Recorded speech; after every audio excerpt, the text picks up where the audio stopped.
And that's our sponsors, right? Yeah, Okay. sponsor credits one. Um,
Go. Hello, everyone, and welcome to Wednesday. We are Dice and Dudes, a group of friends that sit around and play Dungeons and Dragons together, apparently from our own houses since COVID decided to be a bitch. We thank you all for joining us. We tend to do very role play heavy, more intense style of D&D as opposed to what we typically do. Uh, but today you're going to see a continuation of what happened last week. We're still holding off on Guns Overall for a little bit until we can all get back together. But this will be the second episode of the Weezards, or actually the third episode of the Weezards. So this should be a very fun time. How y'all doing tonight? Good, man. Good. How you doing? Oh, Mm. well, I lost my notebook for this adventure and had to make all new notes, so this is going to be fun. Hell yeah. Oh my. Nothing says fun like missing notebooks. Right? Especially because I keep so many notebooks around, so many of these typical college rule notebooks around that are completely full of notes, and I can't find the one I need, so we're going to roll with it tonight. This is going to be a good time. I can't wait. It is I always a work good soup. time while we're I don't playing D&D. I don't crack under pressure at all ever. It never happens. But Want we to believe it. but guys, we are brought to you by our good friends at Game Vault. They've been with us since the beginning of us streaming about and having a good time. Sonia, I believe you've been talking to Lindy. You know a couple of things that have been happening over there. So, what's going on with Game Vault? I like putting you on the spot. Actually, yeah, you mean like that because you've been talking to her a little bit more than I have been able to. So, So I'll take over then. They are currently not opening their doors. They're still doing curbside pickup. You know, they're still doing online sales, shipping, delivery, all that good stuff. They've also are now the first board game cafe in El Paso. They're not. They're doing a soft open right now. So you know, the five of you currently watching us are privy to that information. They will be doing. They will be doing food orders. They have some delicious sandwiches. I had the turkey and Swiss there that was absolutely amazing. The BLT is also very good, but I got it without the tea. Very very good. Food is fantastic. Corey is very good in the kitchen. So if you can hit them up, let them know. You know, buy some food and help out Game Vault, help them stay open for the next few weeks while they have to keep their doors still closed until El Paso gets our all clear order and starts to allow people more than 25% capacity, because it's not really cool to have a place that big and only have like 10 people inside. So they want to wait till that restrictions lifted a little more. But when that happens, I will be there every Sunday again for board games. So, you know, when they're reopened, come on down and play some board games with the glorious DM, David. We're also brought to you by our friends at MGS. They helped us start the stream, actually asked us to start the stream so long ago now, and we are forever indebted to them of helping us elevate our D&D. So kudos to MGS. Vince, I know you were able to get a little bit of information from them. What do you know about what's happening in MGS right now? Basically, they're at the mercy of the Rona like the rest of us. They are waiting until El Paso's capacity allows them to get that true gaming experience going back in the store. Because, quite frankly, it's kind of hard to have fun with your friends when you only get to have four other people in there. Exactly. So yeah, not a whole else lot is going to be going on. We did have a hell of a time last night. We did a encounter area build for Dudes on Dudes. Dudes build an encounter area. We had a lot of interaction from the chat. We had a lot of suggestions from there. That was a good time. I really did have a lot of fun, even though you all forced me to make a giant dick. Hey, you I mean, know, I you should have. enjoyed it. Yeah, Tee-hee-hee. I should have expected it, and I did expect it, but it was still fun. So that was a great time. We have been asked if we're going to be doing that again. We'll probably we don't want to we don't want to do the same thing over and over and over again, until people get tired of it. So we will add that to the rotation, but that may be a few more weeks. This coming Monday, excuse me, we're going to be doing an art stream. Now, we are not artists. None of us are. But we do have some great artists that watch our show and have done some commissions and fan art for us. And we will be talking about each of those pieces, how we feel about the pieces, talking about the various things that they did in order to make the pieces, what our experience was like working with an artist, and would we recommend that artist. Spoiler alert: we would recommend pretty much every artist we work with, but we want you guys to go ahead and see what they've been doing. We don't have a lot. We're not Critical Role, but we do have some, and we wanted to definitely share it with you guys and really put the artist out there, because we know right now artists are suffering like everyone else. It's really hard to get commission work when everybody else is trying to just survive, basically. So we really want that. We really want to try to help them out as much as we can. I think that is going to do it. For next Wednesday, no spoilers, but we will probably still be playing the Weezards next week. We might be finishing up what we start tonight. It might be continuation. We'll see what the group thinks and how much fun they're having, and we will go from there. Uh, Coming up fairly soon, probably within the next month, we will be playing a very special one shot that will turn into probably 2 or 3 game sessions. That is a Alice in Wonderland style theme. So yeah, that's going to be a good time. I'm doing a specialty build for a couple of the areas. I'm even building monster miniatures for the first time in my life, handmade monster miniatures. So this should be a very good time.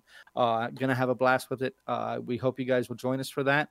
And please remember that if you guys want to see anything in particular, you guys want to see any type of game played, any type of adventure played, any other content, you want to have any questions or you want to interact with us at all, you can email us at dysondudes9@gmail.com. That's dysondudes9@gmail.com. Or you can just interact with us in our Twitch chat or leave a comment on our YouTube videos. I have my accounts all connected to that stuff. So anytime you leave a comment on any of that or on our Facebook page or our Instagram or anything, we'll see it and we will respond to you. We do have a very good response rate. So if you guys want to interact with us, that'd be great.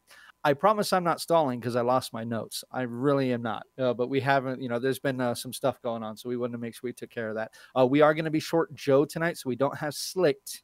So Slicked is going to be having some troubles with his new existence. So while no one will be really Jaegering him, he will still be on the board and I will be informing his actions tonight. I should be able to. He's my zombie. No, but he's not your Well, zombie. he is a strong, independent revenant. Exactly. Thank you very much. And you don't need he's no a strong- necromancer? Yeah, You don't he's a need strong no independent. necromancer. He's a strong independent revenant that don't need no necromancer. Exactly. So I will be informing most of his decisions, and we will get to that. But I think that's going to go ahead and do it. So when we come back, we'll be starting the next leg of the Weezards journey. We'll be right back.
And welcome back.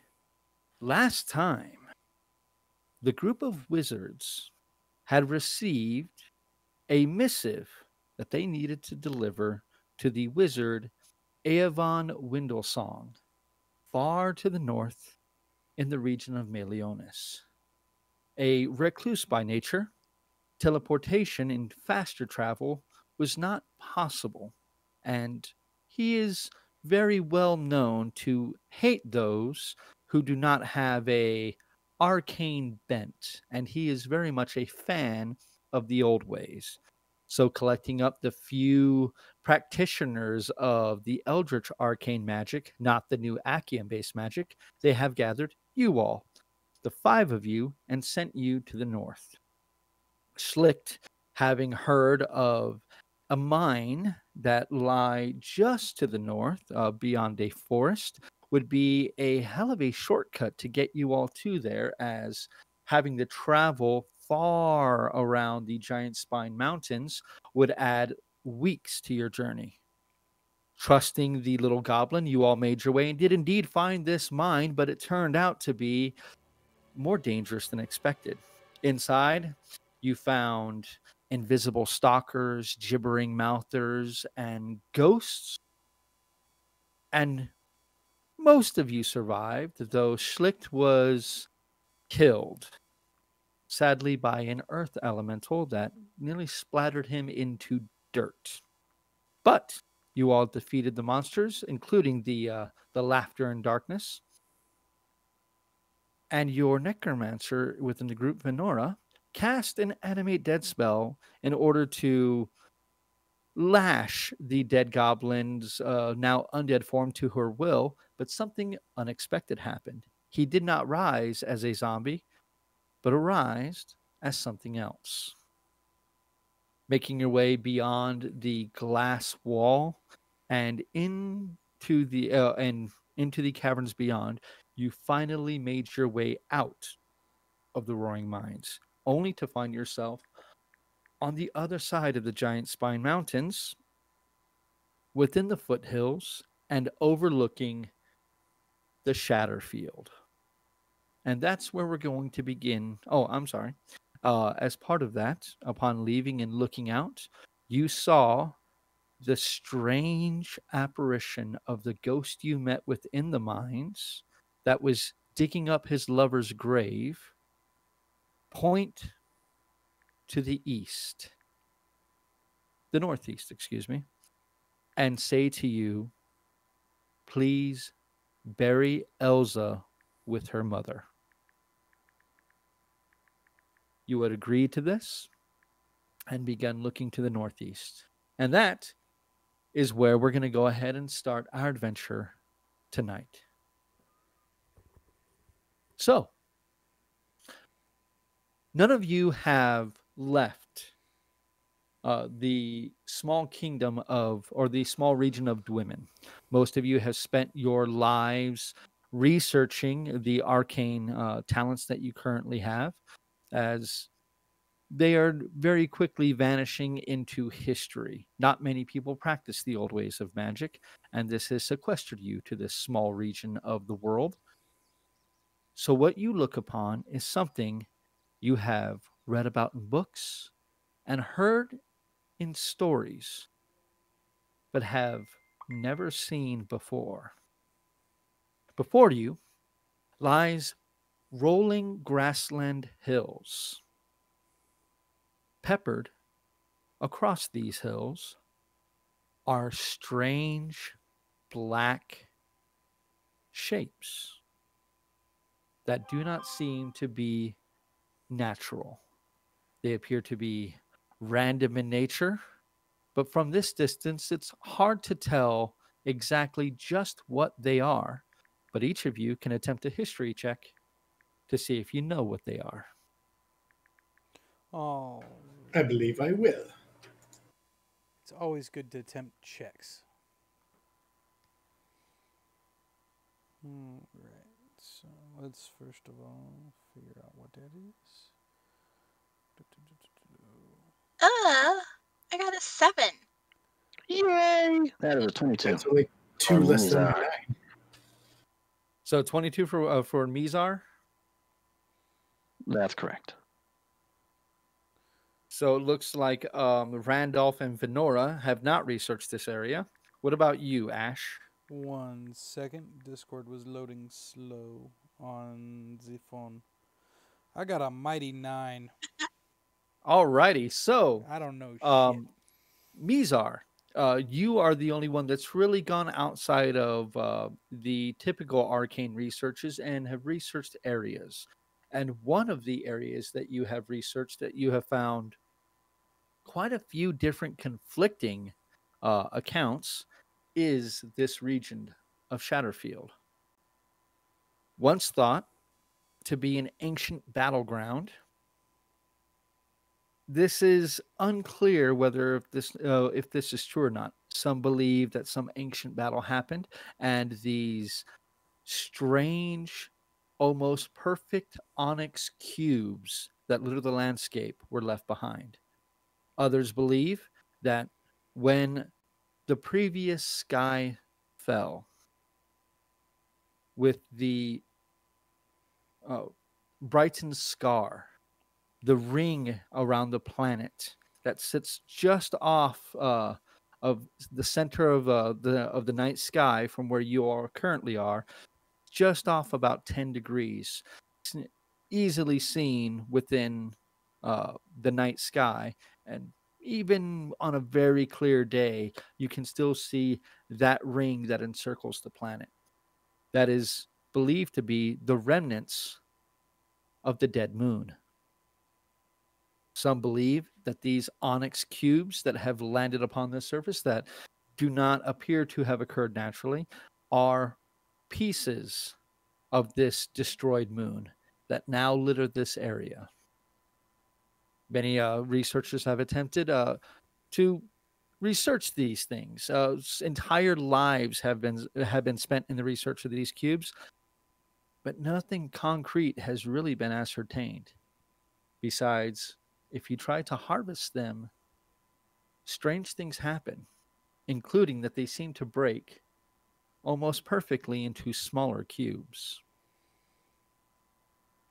What are y'all going to do? Ooh.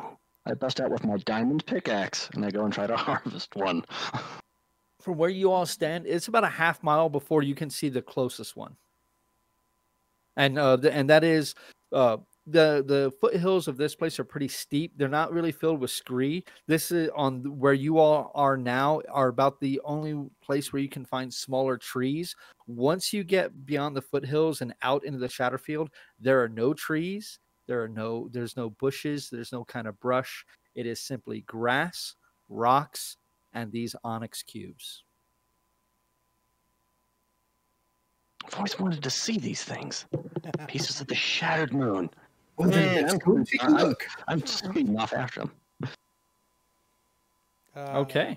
I'm I'm running with him. keep an eye on what's going on around those two since they're pretty distracted. Okay, I'd like he's very distracted. So Ash and Randolph, I'd like you guys to go ahead and roll me a perception check, please. Coming right up.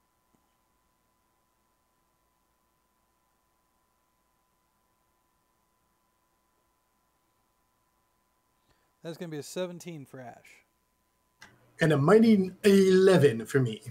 Okay, so with the 17, Ash, it is a very clear day.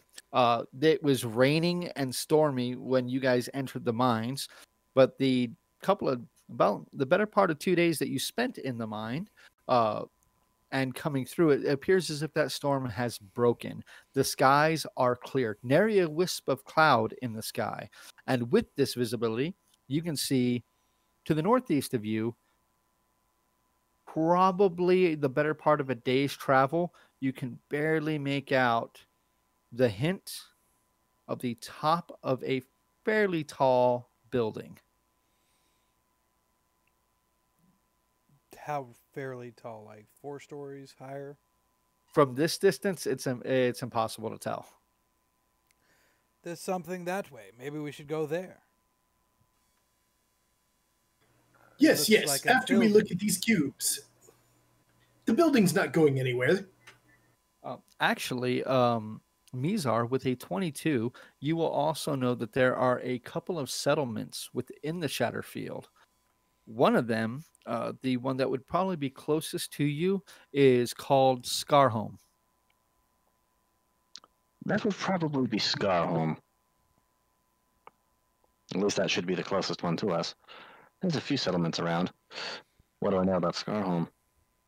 Very little. It That's a big was building. once like kind of it, not really like a Silver Town style, but a research element did kind of create this settlement, but then it just kind of the ground here doesn't seem to take well to trees for some reason, but certain crops can be cultivated. So people just kind of came here and ended up just kind of staying, as the land is pretty sparse. There's not many people. Like the Wildeven avoided this place like the plague.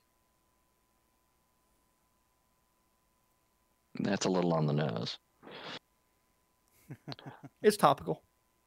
but just the same. Y'all bad. Cubes. Cubes. So what are y'all gonna do? Continue to move down? Going to the cubes. Going to the cubes. Okay. Curiosity is going to kill me, and only satisfaction will bring me back. Now, at this point, you all are fully healed. You all took a short rest, so Schlick could fully heal himself up too. He spent most of his hit dice already. The only one of you that is currently down a spell is a third level spell from Venora to cast Animate Dead, and then one from No.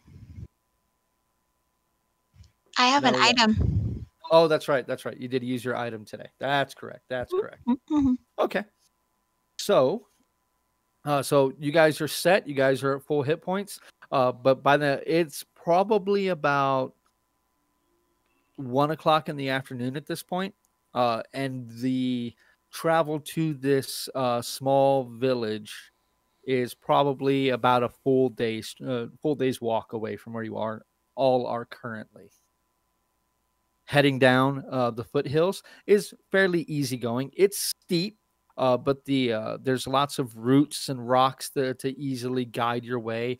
So as long as you don't try to move too quickly, there's not much of an issue. Once you hit the grassy plain, I would like each of you to go to make me a nature check. And you guys arrive within what would be the greater Shatterfield area. Would take about 2 hours of walking down these foothills.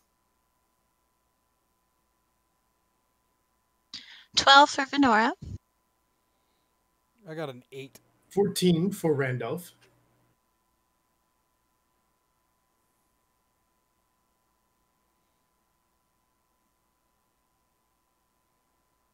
I see you typing, Mizar. Yeah, it's a 16 for me, though. Yeah, I'm getting used to this damn laptop time. Yeah, it's all good. We'll get it.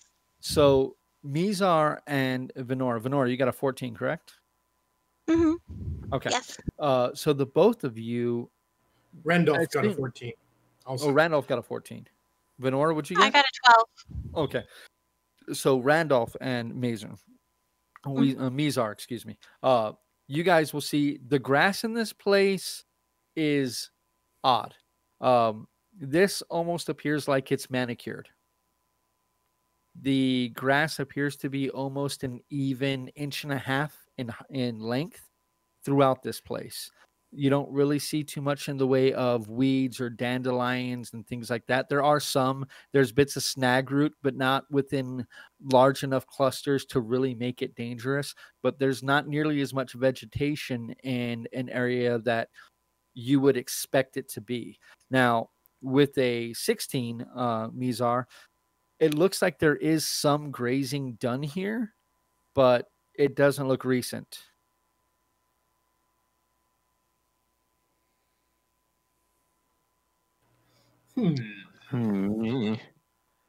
Making your way further in, it's about another half-hour walk before you come to the first of the cube-like structures. This one appears to go to roll me a perception check.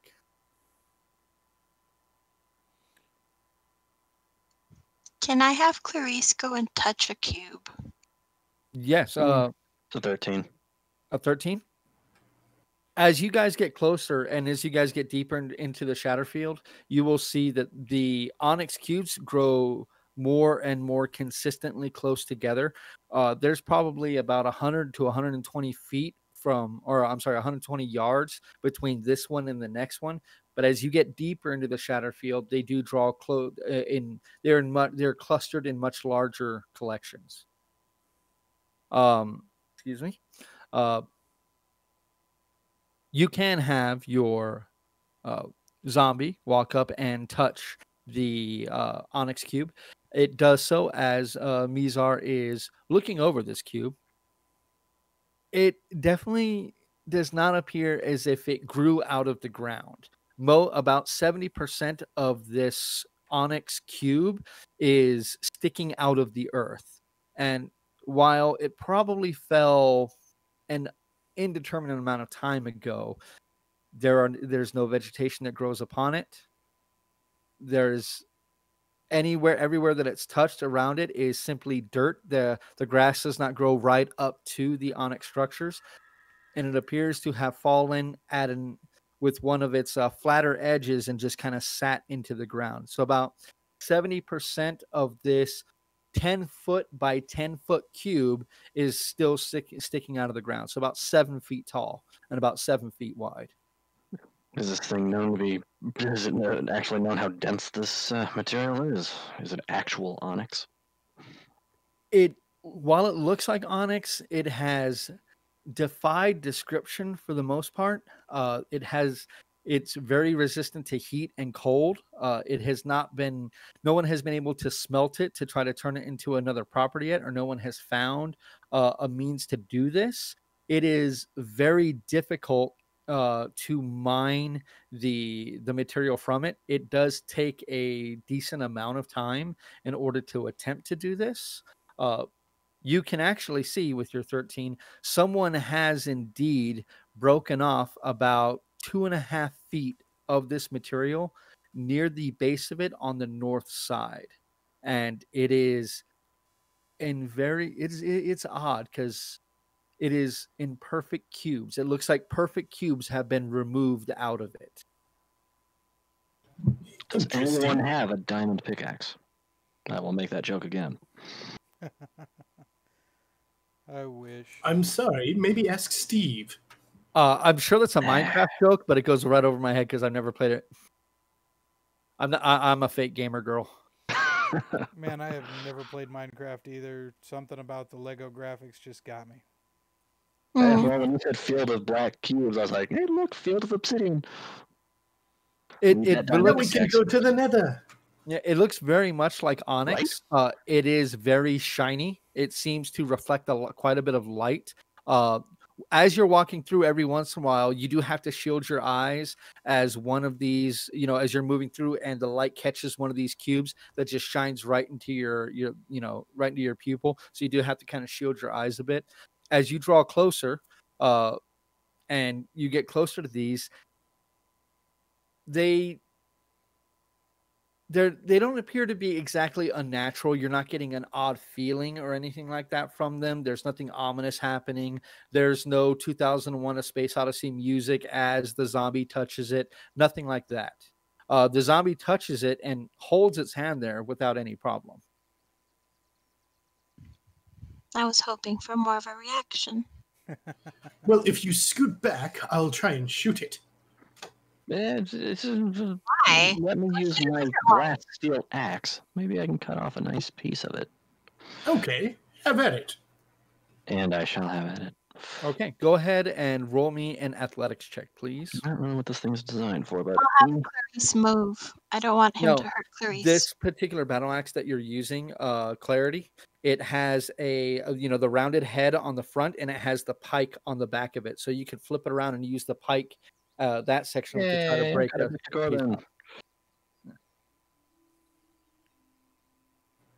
Why, hello, Clarice. Yeah, I pull her back. I'm not going to have him injure her. She's too valuable. But I will. That's a shit check. Oh, wow. That's all of a 5. Okay. You spend about 10 minutes swinging. And as you're you're starting to get tired. Your arms are starting to burn from the effort. You give it one last solid hit, and a very small, about 1/2 inch by 1/2 inch piece of this cube breaks off, and it lands on the ground. As you look at it there, it is a 1/2 inch by 1/2 inch perfect cube that has been removed from this now. That is awesome. Were you trying to make it Can you So give you- me some? So you pick it up and inspect it. Mm-hmm. It is directly under sunlight, okay, and it has been under sunlight all day since dawn, until the sun passes on the other side of, well, in this place, yeah, it has from sun up to sundown. This is still not cold, but cool to the touch. I want one too. Get me one too, please. I Hmm. would like one too. Please, please, please, please, please, please, please, please. Well, Mizar, may I borrow the axe? I can, you know, either. Okay, thank you. I would like to go and Right as break you off a go chunk of to Mike. hand Randolph the axe, you get a very kind of disgusted feeling. On second thought, maybe not. I'll do it. I'll get there. Okay, thank you. You get a almost like a surge of light of just strange kind of confidence. It's just like, yeah, I got this. I don't need him to do it. I got this. Go to make another check for me. And how many more pieces are you trying to get off? Honestly, however many I can without without taking all day to do it. You guys got about 2 hours. You guys got to get about 2 hours before dark. So it depends on how long you want to stay here. You need one for everybody. You have to share. We all deserve this knowledge, especially me. I deserve this knowledge. Oh man, what did you do? Well, if she's going, somebody has to watch her back.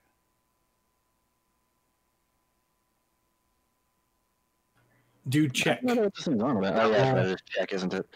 It's check. I don't see why it actually. I don't see why it's making such a big deal out of it. You'll get there, Kyle. Don't worry. One day you'll be computer literate. I know.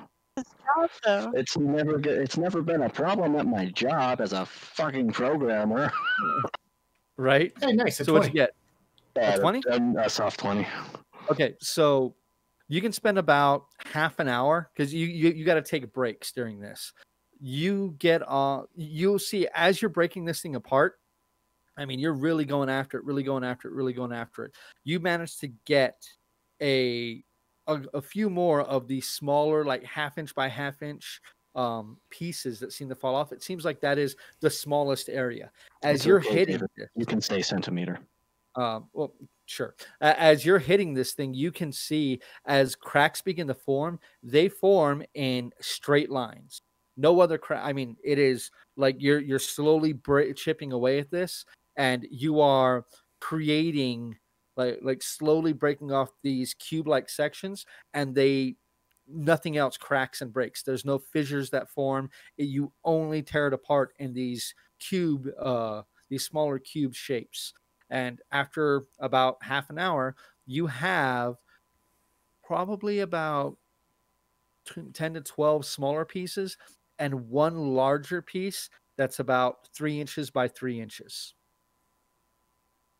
You know, I truly deserve And the I would knowledge. like you to make a Constitution saving throw for me, please.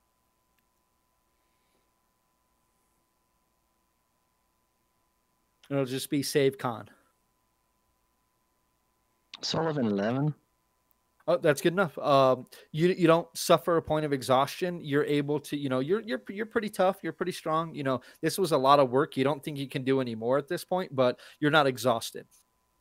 Yay. I will attempt to take some of my water and using shape water, have it spray on him in a nice little spray to keep him cool during this. Ooh. So Randolph is your personal air conditioner while this is happening. And I can just see me while it's happening. Now he's got to do the cliche animal thing that sometimes cats do too, and bite at the water. So Oh, yeah. discouraging. Just Okay. You guys have about another hour and a half of daylight left. It doesn't look like there's going to be much in the way of cover out in this place when you have to make camp. You all can choose to make camp early if you wish, or continue to move on. You do have, if you wish to try to get some kind of cover, you could use part of one of these cubes as like a part of a lean-to structure style thing, but there is nothing else in the way of cover. Well, I don't care what you guys do for what you're sleeping in. I'm going to sleep in a tiny hut. Fair enough. Or you can do that. Is there room in the tiny hut for all of us, or It is a 10 by 10 foot cube, so yes. excellent? I think up to 8 creatures can sleep inside it, is what the spell says, I believe. Let us join Then him in I the will- tiny hut. As Tiny a hut. ritual, set up a little tiny hut. So you guys wish to do that now, or do you want to continue moving on deeper into the shatter field, or do you want to stay at its basic edge and sleep tonight? Deeper. That's a good question. I do like think the we'd idea of actually move going towards the deeper. settlement now. Sorry, I missed that. What was that, Kyle? I think we would move towards the settlement now. So you guys can spend the next hour and a half. Now, this place, you had a great view of the entire shatter field when you were up on the foothills of the Giant Spine Mountains.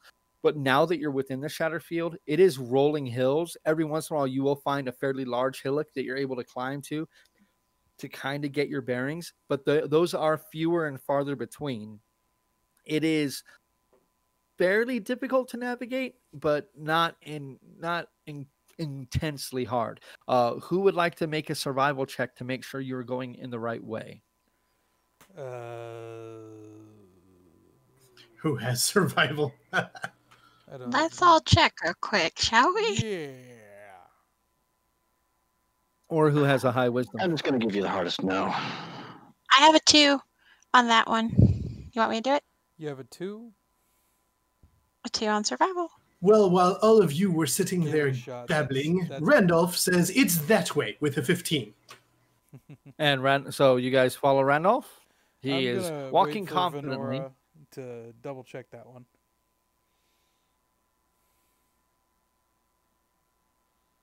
You should hold down your butt when you laugh like that.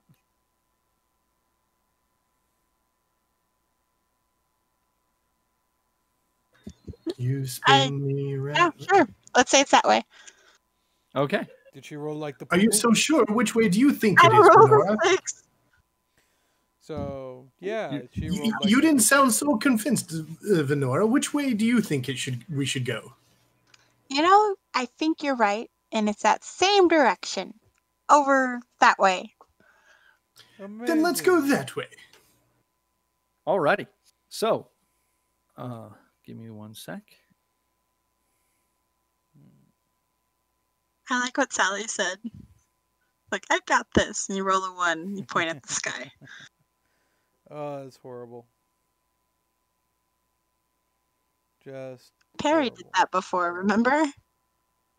Oh, yes.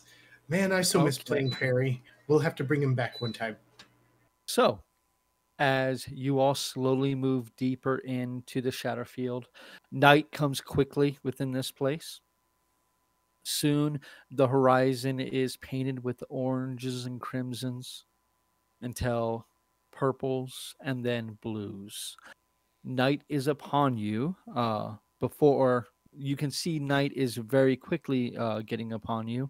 You have about 20 to 30 minutes before you're in total darkness. That's If not you good. all want, Clarice can stand guard outside. Well, yes, but I have a spell for that too. Well, why don't we use Clarice? That's the purpose of Wouldn't that just Clarice. draw Number, Nate's attention to us? I don't know. Okay, you can use Clarice. What's wrong with Clarice? You Stop go putting play alarm with down. Clarice. And I will work on this ritual for making our shelter for tonight. Yeah, I'll put And- down an alarm spell just the same. Okay. Ritual for alarm. And how long does it take to cast Liamin's tiny hut? As a ritual, I think it says casting you had, time, you 11 had minutes. 10 minutes. Yeah, Yeah, you had so- 10 minutes. So, yeah. So, after 11 minutes, it grows darker and darker and darker. As you all look out, you can clearly see, or you can clearly hear the the trees, or I'm sorry, not the trees, the birds off in the distance that seem to be almost following you in this place are just suddenly stop.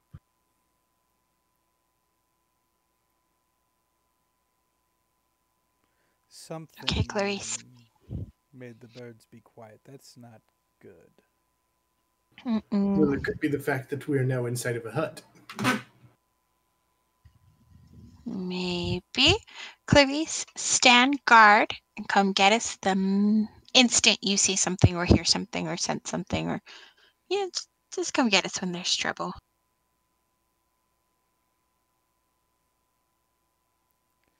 Well, I feel safe now. I think I'm going to go to sleep. Yes, me too. There's an alarm up. We'll get warning. So we're not gonna watch. We're just gonna sleep. Okay.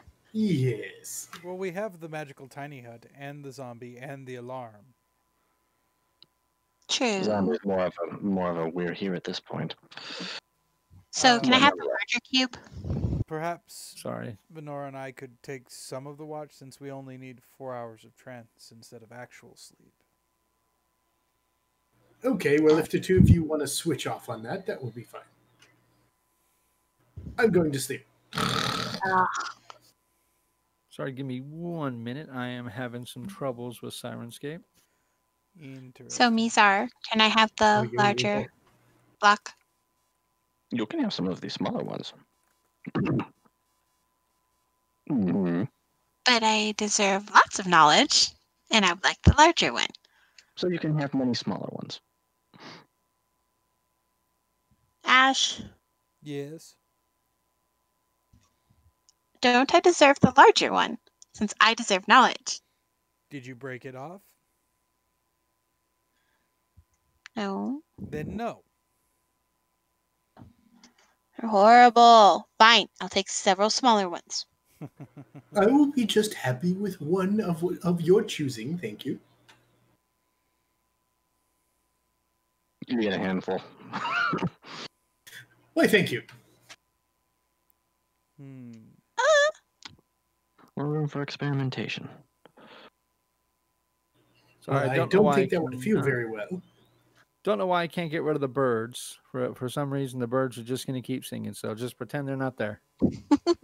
No birds. I can't even hear them anyway, so it's cool. I'm pretty sure Sirenscape is not a...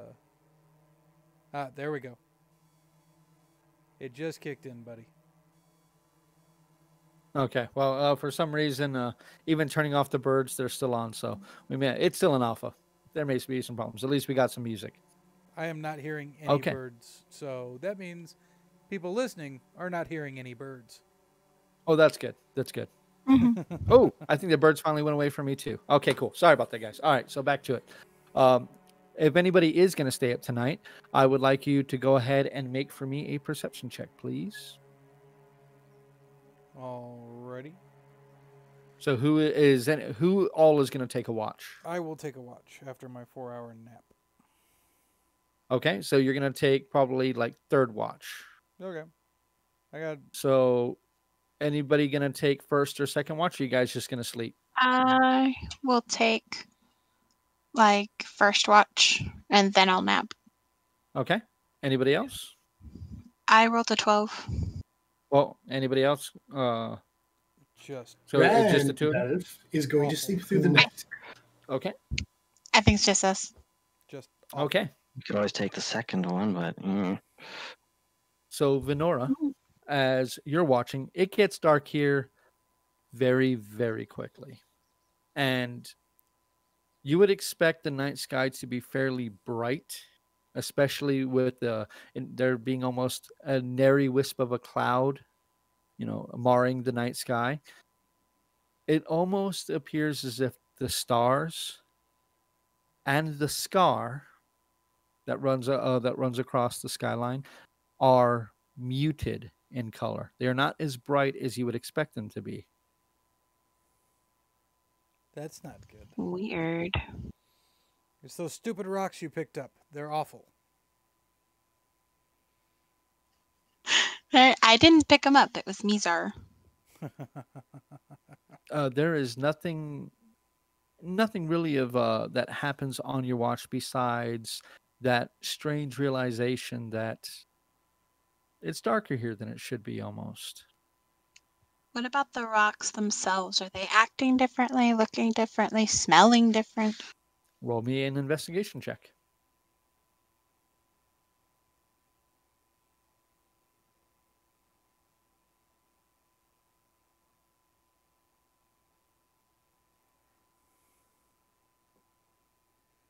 Never mind, I rolled a 5.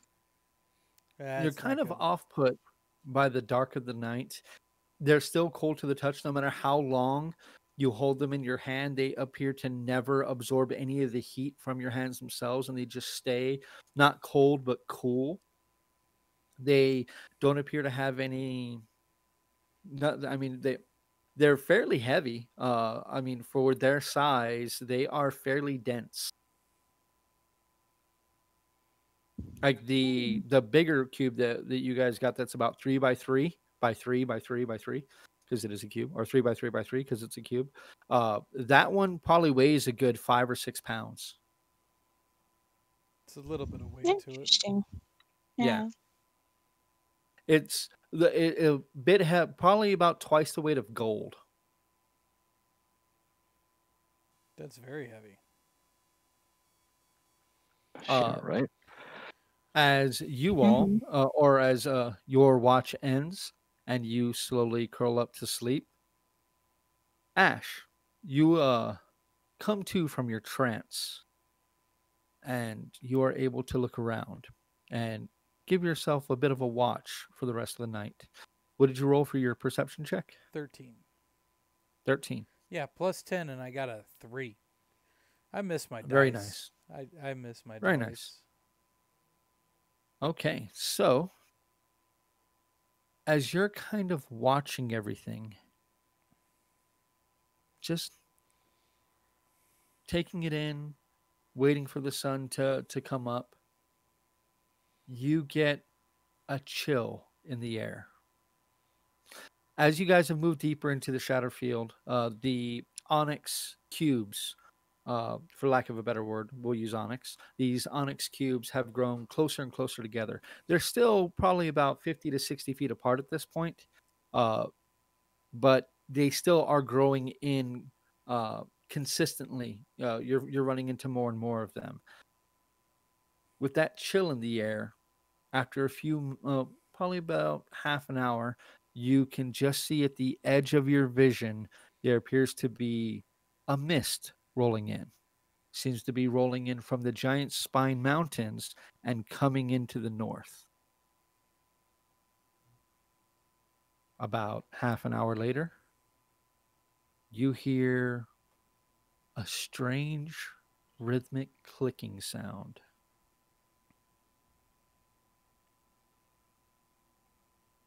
That's not good. I'm going to wake people up if I'm still awake. It's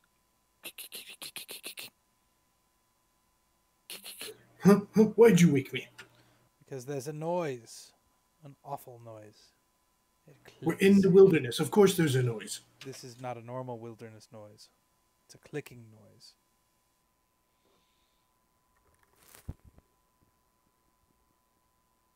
Is he the only one you wake up? I'm waking everybody up. Okay. You must investigate in groups after all. Couldn't have Randolph, waited for the alarm to go off. No. Randolph, you know that if you leave the structure, it disappears.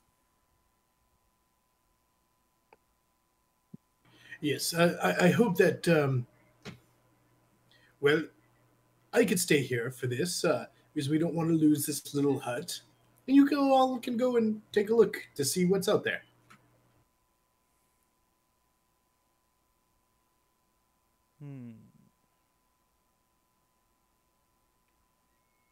Yeah. Weezard will take a quick walk around the perimeter formed by the alarm spell. How big did you make the alarm spell? I think it goes out to 30, or no, it is 30 feet in diameter. Yes. So It's centered as well as it can be on the hut. Okay, so about 20 feet out from the hut. Yeah, it's nothing is alerted the alarm yet, but you kind of walk out, suddenly appearing as you walk out of the opaque sphere. It is fairly cold. Uh, you can't quite see your breath yet, but you can tell the temperature is slowly dropping. Not entirely odd. Spring is still a little ways off. But it's still warming up. But so you're not. This isn't too out of the ordinary. Uh, but as you're walking the perimeter, go ahead and roll me a perception check, please.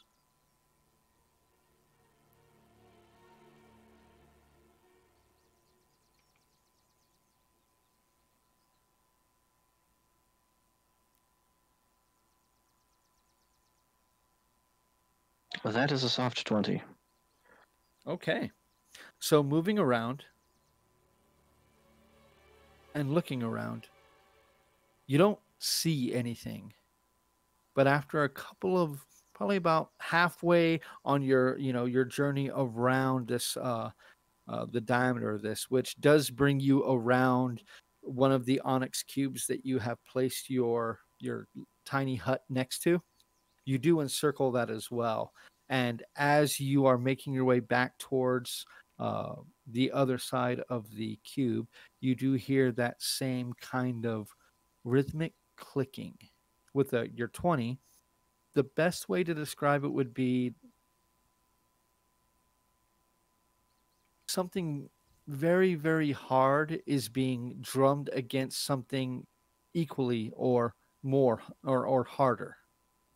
And it is very quick and then stops, then happens again and stops. And it is very much like a tick, tick. Where's the nearest cube? There is one directly next to you, looking up and over. You have night vision or dark vision, correct? Yeah. You can see. I mean, if you get a little ways away, you can see at the top of this cube. There's appears to be nothing on it. Looking around, you don't see anything else that appears to be within the diameter of your vision.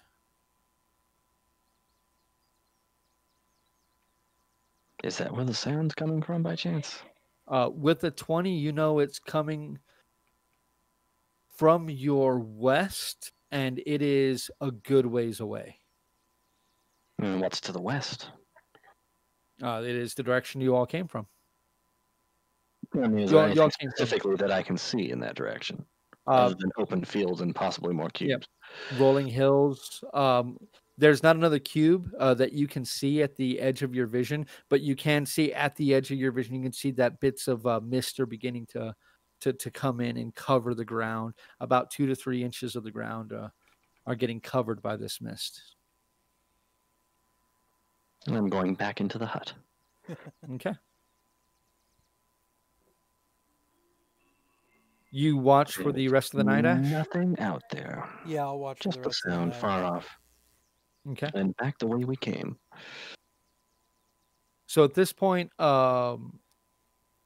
actually, yeah, in about an hour, all of you will be able to have taken your rest, except for no. At this point, even Venora will be able to get her rest, as she only has to meditate for 4 hours. You guys are able to wake up well before dawn, about an hour and a half before dawn, if you wish. Sounds like a good idea. Mm-hmm. At this point, the mist is being kept out of your tiny hut, as you're not allowing that in. It only allows in fresh air. But in the area around your hut, this mist is coating the ground, where if you don't wave the mist away from the ground, you cannot see the floor. Yeah, it's not good. The mist is getting thick out here. Is there anything that seems hostile? Nothing really. I mean, you're not hearing any kind of wildlife at this point. You're not, no birds in the sky, no crickets, no cicadas, nothing. Extra close attention to the direction that clicking was coming from. It was coming from your west southwest, almost in the general direction that you guys had come from. Yeah. I'll have Specs fly up as high as he can go without actually losing my ability to see through his eyes. Which is 100 feet. Yep. Okay. Um, He can No. get up 100 feet. What? I was just gonna ask if Clarice was okay. Clarice stayed in the cube with you all, as far as I know. Okay. I mean, you said you brought her inside, right? Because there was no point to have her outside because she's not guarding anything. I'll keep Yeah, an okay. eye on it. Okay. If not, you can tell me. No, it's okay. I mean, we had the alarm and everything, so she could have Okay. stayed inside Okay. and stared at everybody while sleeping. That's not creepy at all. You guys will see that Schlicht does not sleep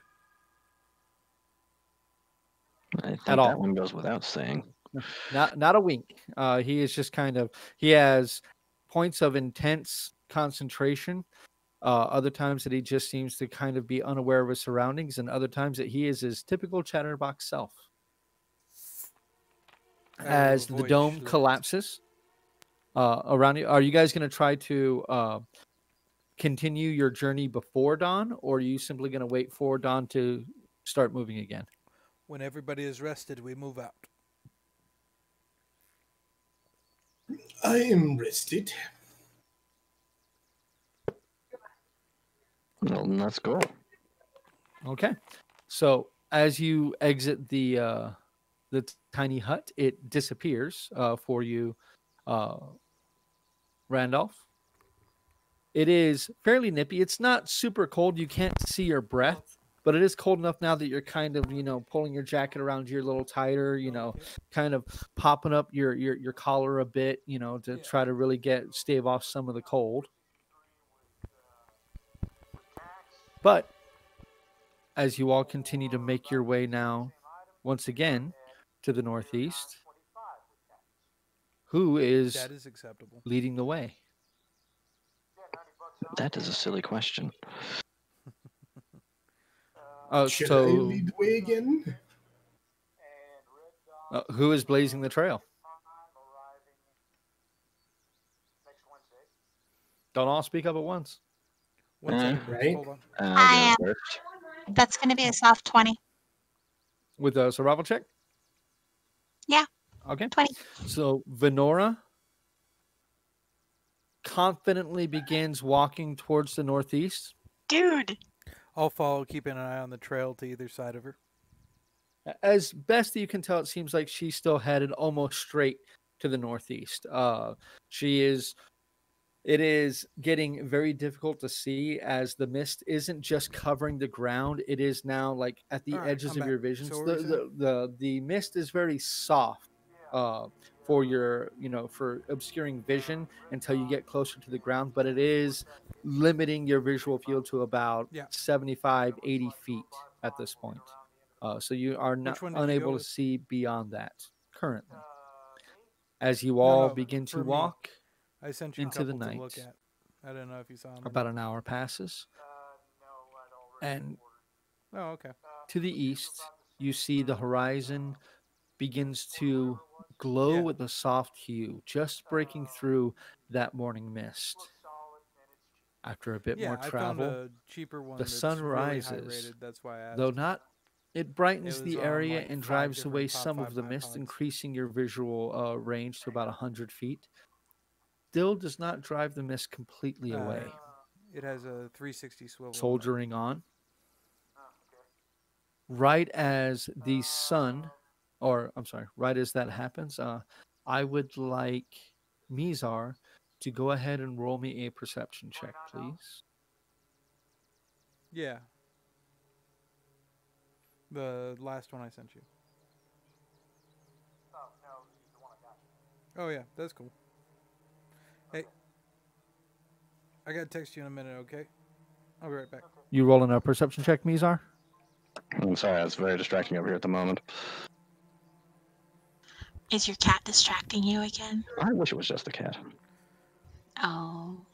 What? Never mind. I'm not gonna even ask, man. Is just Mizar Oh my.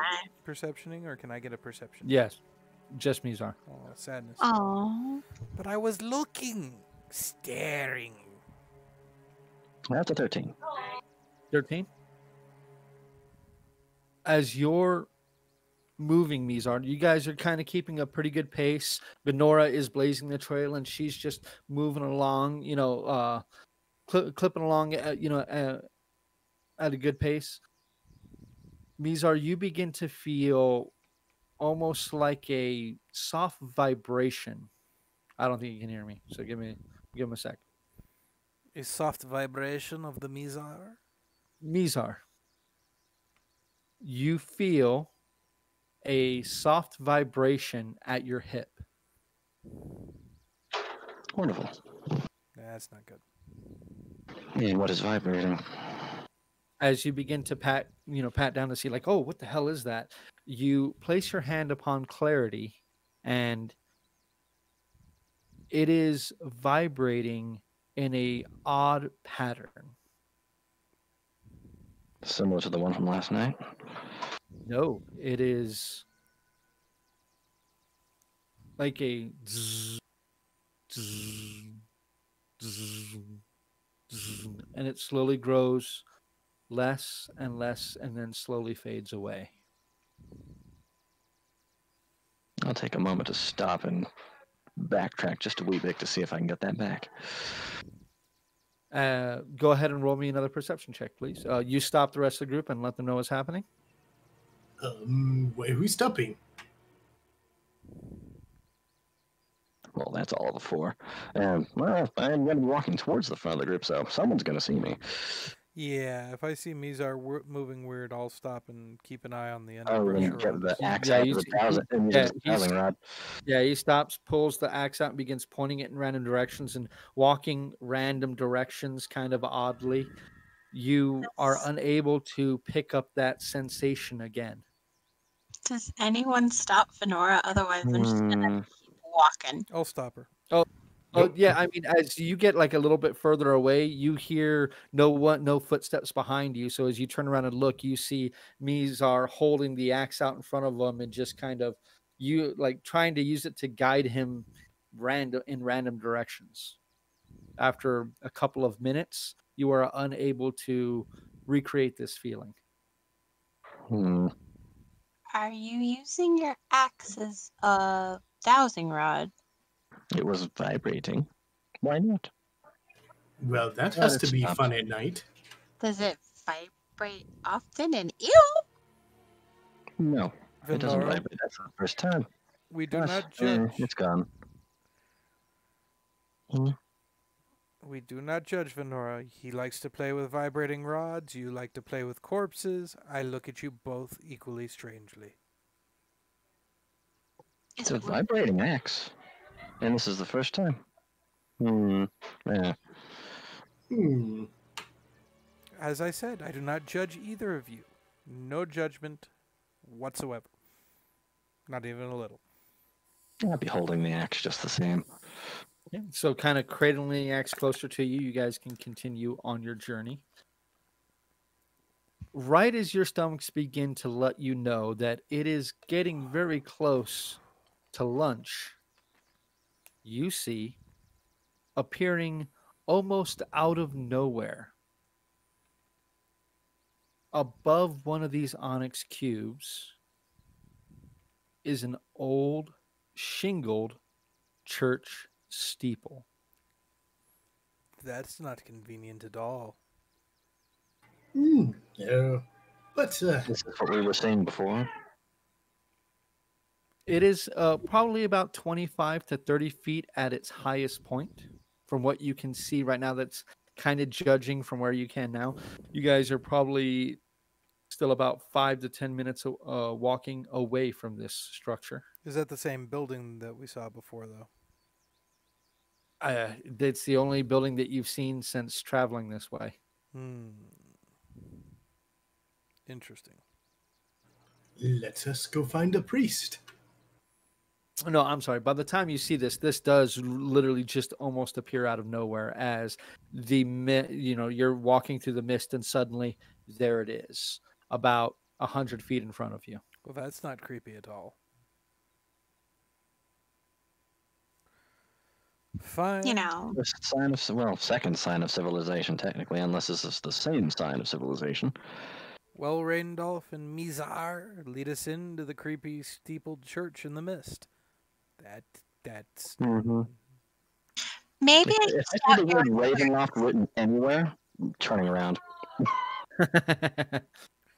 getting that out there. I will cut through the mist with my glass axe. As you slowly make your way up the small hillock that you are currently using, like traveling around the valleys, as it's easier to walk through those. You begin kind of clambering up this hill, and you can see just at the edge of where this mist breaks, there is a fairly standard church. If you all had heard of the city of Brownwater, you would know that this is a very typical church structure. It is the basic shape that you would expect. It has the typical bell tower that is its highest point. There are vague outlines of probably another dozen structures farther in beyond what this church is. And I would like each of you to make a perception check, please. This appears to be a city. Well, a village. A hamlet, maybe. Randolph makes a 12. So awful. Wait, how do you do this check with advantage? Because I have advantage on You that. type ADV after the check. After Oh, all never the mind. Never mind. I have proficiency, not advantage. Am I right? Well, regardless, what I said still stands. Well, at least somebody has a good check. Mine is a crap. So Ash, what is yours? 8. Mizar, All over 4. Randolph, 12. Benora. 19. Very nice. Like Benora? I said, at least somebody has a good check. You can see deeper into this place, just at the edge of where the mist is, just barely silhouetting a structure in the distance. You can see there is flickering light that is emanating from this that seems to have a nice glow within the mist itself. You hear there appears to be no wind this morning. The only sound you can make out is the creaking of the wooden church that seems to be settling just a dozen feet or so away from you. This All place of is you, kind of creepy. all of you will notice that this church is very run down. The roof is half caved in one section. The most of the shingles are gone. The only real structure that still seems to be standing up is the laid brick bell tower. And you all can hear the creaking of ropes high up in the bell tower.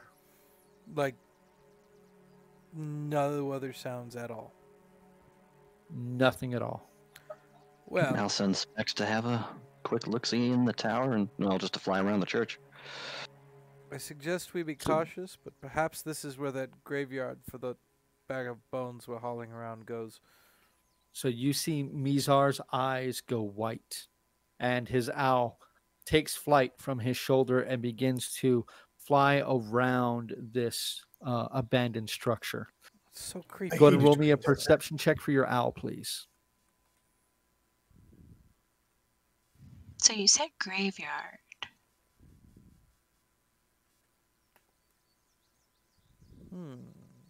Well, I went ahead and rolled one just for Mizar. I think my check is actually the equivalent of the owl's. And I was looking through its eyes anyways, so... The owl does have advantage, though.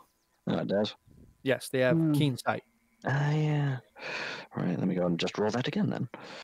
Go ahead. Yes, this is a graveyard. Shall we bury what's left of that body?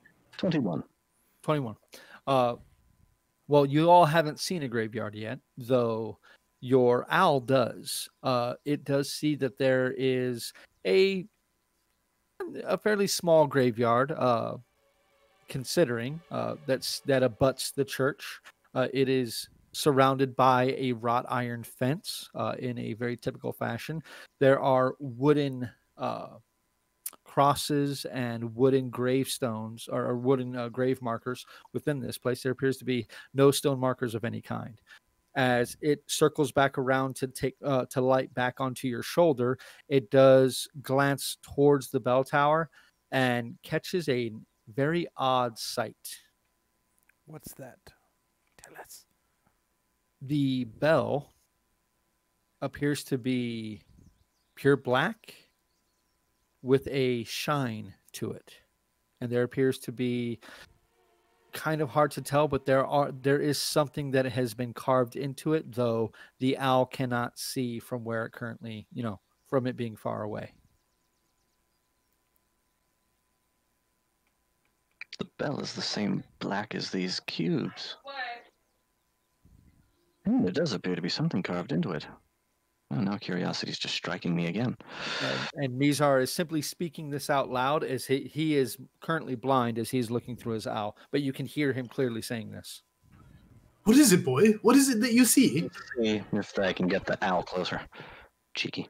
The owl can get closer. It can actually literally land on the bell housing opening and kind of hop around on its feet and look around. It is very dark inside, but the owl has very good vision. This bell tower, or this bell itself, it is a standard size bell that you would expect it to be. It is made of a very similar looking material to the onyx cubes that you all have seen. And the carvings upon it appear to be... Roll me a religion check, please.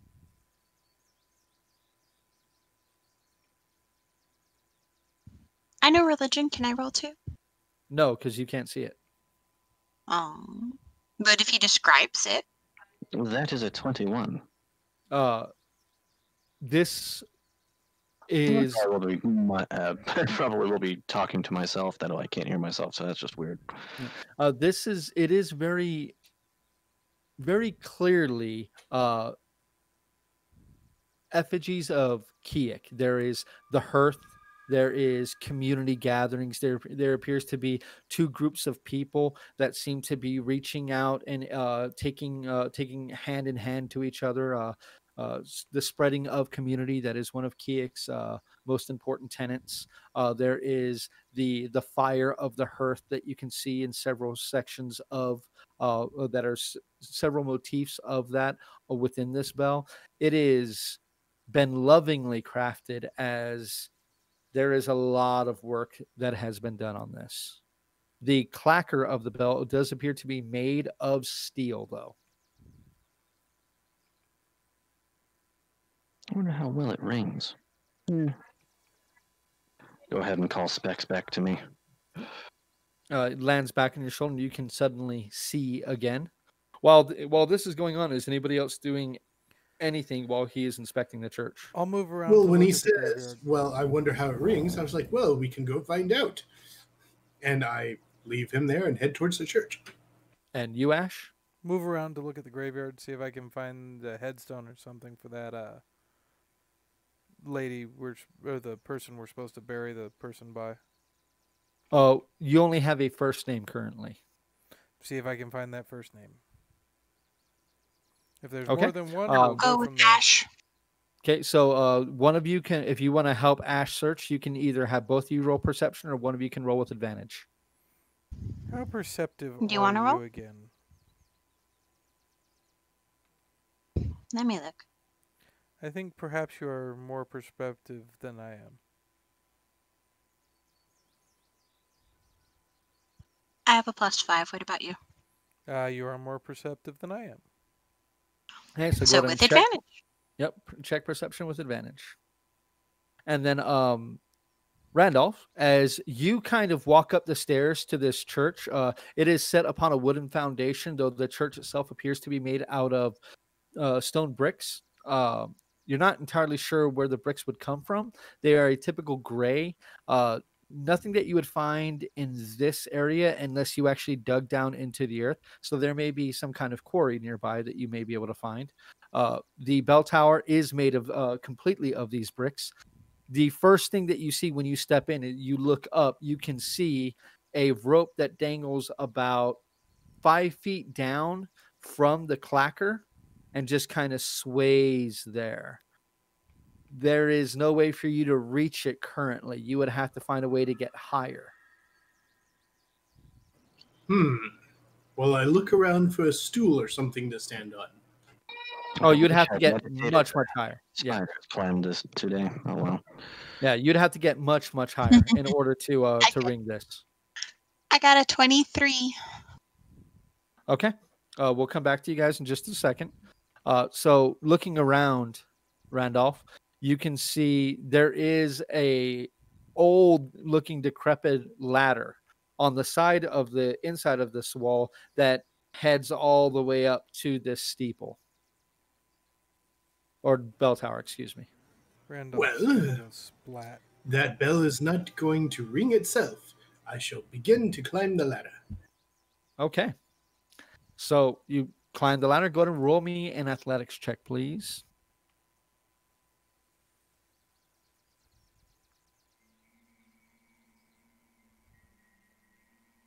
That is a 12.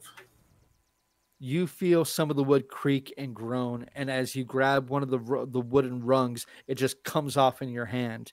But you're able to, get high enough that you can actually enter the bell tower itself. There is maybe 2 feet that you're able to move around on this thing. It is kind of perilous. It doesn't look like it's, designed for this. That rope looks like it has been snapped. It should definitely be longer. Are you going to attempt to reach out and grab the rope? I am going to get my rope and see if I can reach out and grab it and attach it to it. Okay, so you're going to reach out and grab that rope. Going to roll me an acrobatics check, please. And then try to tie your rope to it.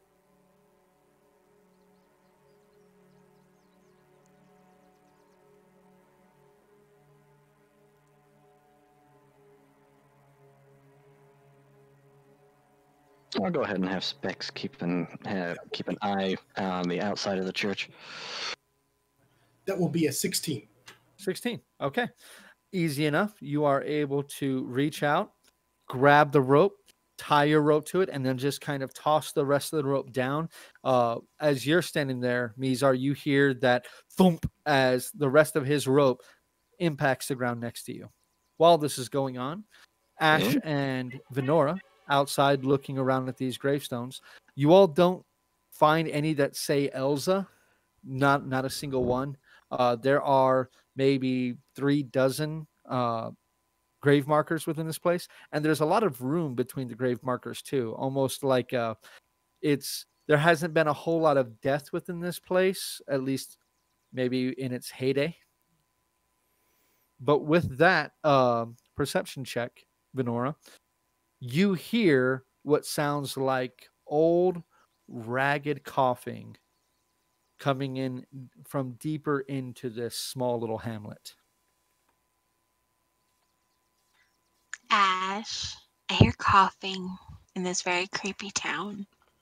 And if I'm saying it's creepy, it's pretty creepy because, we deal with dead things. Maybe we should get But the there's others and check it out. So the two of you begin to walk towards the front of the church. Mizar and Randolph. Randolph, you climbing down the ladder, correct? Actually, no. I want to jump out and grab the rope and slide the rope down. Okay, go ahead and roll an athletics check, please. Good luck with that.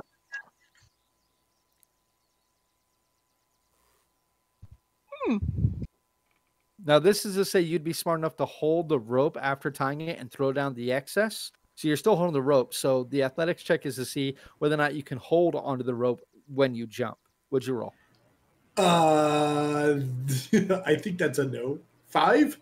A 5. Okay. So as you jump out, And as soon as your weight connects and you try to hold on the rope, your hands just start slipping on this hemp rope. And while you don't take any fall damage, you do take You might have preferred to take that considering you're a wizard.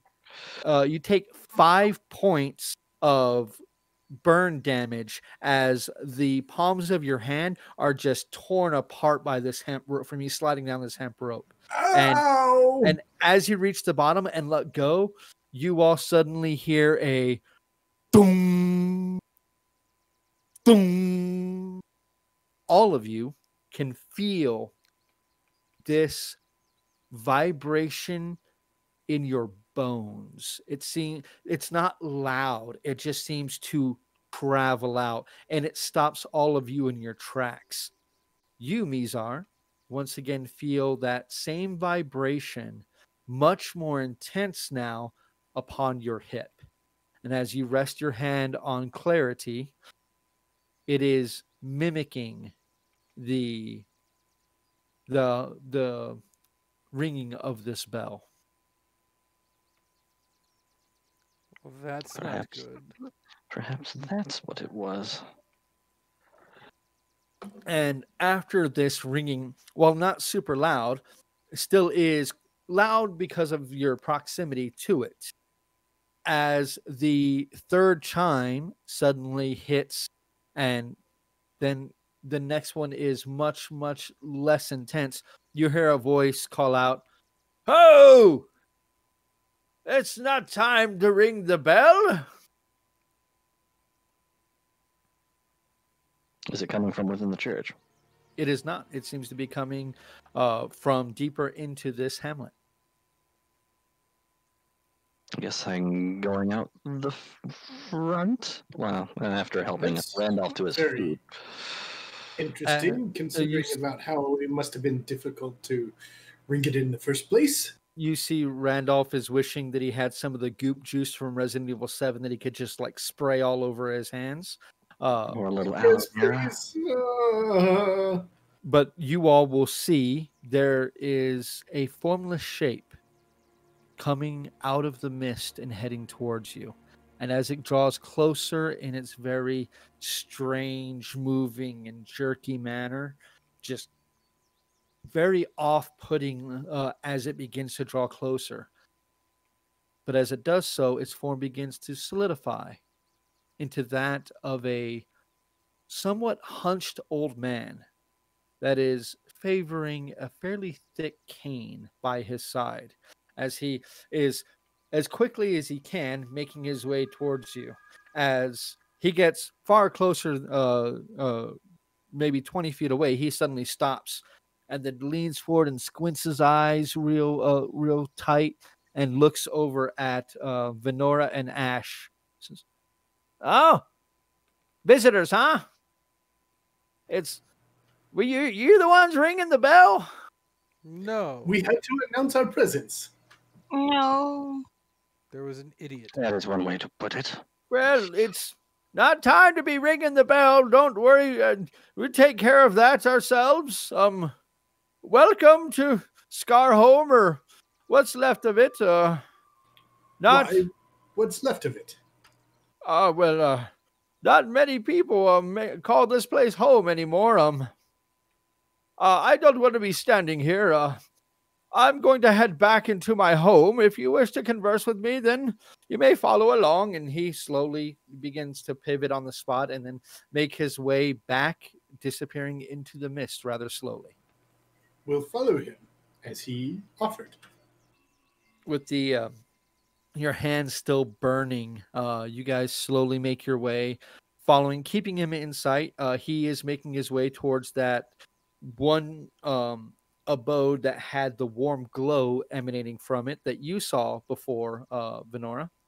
As you get close, he is turning around and slowly lowering himself into an old rocking chair that creaks and groans under his weight as he just kind of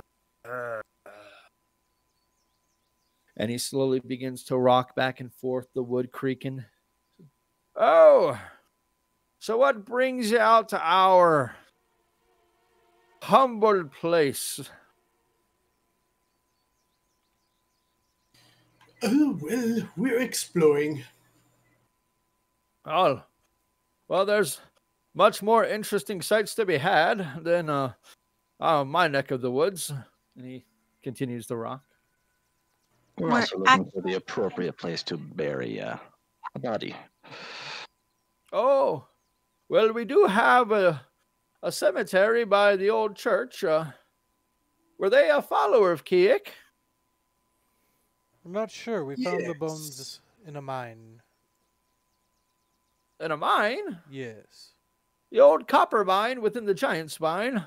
Sounds about Mhm. right. Ah, we had a few of our residents contracted to work up there some 20 years ago. well, And did someone any of them happen to have a name of, oh, what was her name? Elsa. Elsa. Elsa. No Elsa. There was an Elsa, though. Maybe you mean her. Yes, that's Was probably she the one. married? No, not married. I think she had the eyes for a man.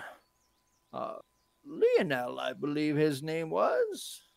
They both went off to work in the mine. Is not much money here in Scarrhome. Not everyone can make money like old Ben Codger himself does. Oh, and how does he make money? Oh, I do a little bit of gardening, and I made this. And he slaps the rocking chair that he's sitting in. Do other thing, small things, bit of a jack of all trades. I see. That is a nice chair you are in. But if I thank you, if I remember correctly, Ma, you hear a grumble come from inside the very small, maybe 30-foot by 30-foot shack that he is currently sitting in front of. You hear a what?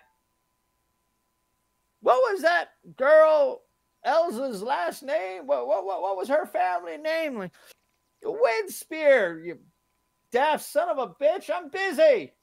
I don't mind her. It's just my old bitch of a wife. Windspear, yeah. The bitch she is. You have no idea. Married 75 years and hated every minute of it. Quite a long time. Congratulations. You hear the voice filter out from the hamlet and be like, I pray for your death every night, you son of a bitch. I know That's she a loves relationship me. to take to the grave. Apparently that's what's gonna happen. Elsa Windspear, I believe, is her family name. Yeah, you said you have her body. Well, the bones, anyway. Oh, that's sad. That's real sad. What about whatever happened to her? That strapping young lad Lionel. I'm guessing dead. Oh, that's a shame. That's a real shame. Well, if you want her, you can find her. I believe her mother and father are both buried there in the plot. You'd look for Windspear. I mean, my back ain't what it used to be, so I can't really do grave digging anymore these days. But you're more than welcome to put her rest next to her kin. If you're gonna be walking around Scarrhome, then I suggest you take care. We've had quite a few of our buildings are old and decrepit, and we had quite the fire destroy most of the Scarrhome some years back. I mean, it's just me and the missus, and there's the brood out there, but it's just us. But I have a strange question. Why Scarrhome as the name? I don't know. I didn't name it. And I'm not much in the way of that his story, you know? Yes, that story of his. Well, books never did nothing for no one as far as I'm concerned, but they do make good kindling. That they do. Yeah. No. So we don't have much to offer, but I mean, You can pick through the old store. There might be a few things left after the fire if you want to take a look, but they're probably been picked through by oh God, what is her name? I don't remember that broodmare's name anymore, but her and her kids probably have picked it over something nice by now. So I'm not sure you'll find a stick of food or a length of rope. Nothing from them. At this point, you all will hear what sounds like children's laughter, and you can hear running feet deeper into this hamlet. What happened to this Oh, place? would that be them? I'm sorry. What'd you say? Would What that are you, be an them? elf? Yes, yes. Oh, yeah, that. Randolph is my name. Well, Randolph. Yeah, it's the broodmare, and I've lost track of half a dozen. I think that's still how many kids she's got. I don't know how the hell she keeps popping them out. There ain't other men around here but me, and I sure as hell ain't touching her. And you hear a voice filter, from inside and be like, "You're a lying son of a bitch. I know you've been touching her. 20 years you've been touching her." You lie. I haven't. Well, then congratulations on her fertility. Look, my little soldier hasn't Her stood fertility. detention in about 50 years, so I got no intention of fathering any more children. Yes, obviously I can see the reason for that. But there's not much else I can offer you. I mean, there's not much that's still standing. You got my home, you got the church, and you got the Brood's house. Other than that, there's nobody here left in Scarrhome. Where'd everybody go? Oh, some people went to the mine to work. Other people crossed the giant spine looking for better, opportunities. Some people went up north trying to get into Meliones. Not much in the way of work around here, and frankly, kind of hard to grow large fields of crops in these rolling hills with all those damn cubes in the way. As he says that, he kind of flexes his hands, looks down at his old, kind of gnarled hands that look like they've seen work every day of their lives. Is there anything dangerous in the town we should worry about? Oh, besides the broodmare, every once in a while we hear some skittering out in the distance, but we ring the bell and it keeps them away. So we don't really have any problems here in Scarrhome. Scarrhome's I know it doesn't look like much, but it's a nice quiet place and a nice quiet life, and that's the way we likes it. Excellent. Skittering. Oh, I don't know. It's been a lot of years since I've seen anything, but you'll hear some stuff climbing out on those cubes and whatnot, and we ring the bell and they leave us alone. What is that bell made of? It looks like it's made of the same stuff as those cubes. You see him kind of like puff up a little bit in his rocking chair. He's like, damn straight it was. 45 years it took me to harvest and build that damn thing. Makes sense to me. Took me forever just to get a few cubes off of one of those. Well, yeah, it's hard as hell to harvest. I mean, there's some secrets that I ain't gonna be sharing with you, but there's some secrets behind it. But I tell you, harvesting it isn't nearly as hard as trying to actually etch an effigy into it. I am a devout follower of Kiek, and while Mother Sabbath is close to my heart, I did that for Kiek. That is my duty, my toil that I've made for my one true God. Very admirable. Would you be willing to make a nice marker for our soon-to-be buried? You're gonna have to do that yourselves. Well, he kind of cracks his knuckles really, and I mean it sounds terrible. My hands aren't really what they used to be anymore. Hmm. Try to do as little as possible, these days. And once again, you hear the voice from inside. That's right. You don't do anything anymore, you son of a bitch. So what is the broodmare? It's obviously not your wife. Oh no, my wife she's only able to have 2 kids. Nah. She'd been living here for some time now. I lost count of how many years. I think her husband done run off because he got tired of her. Either that or she cooked him and ate him. One or the other. I mean, don't really matter to me which it was.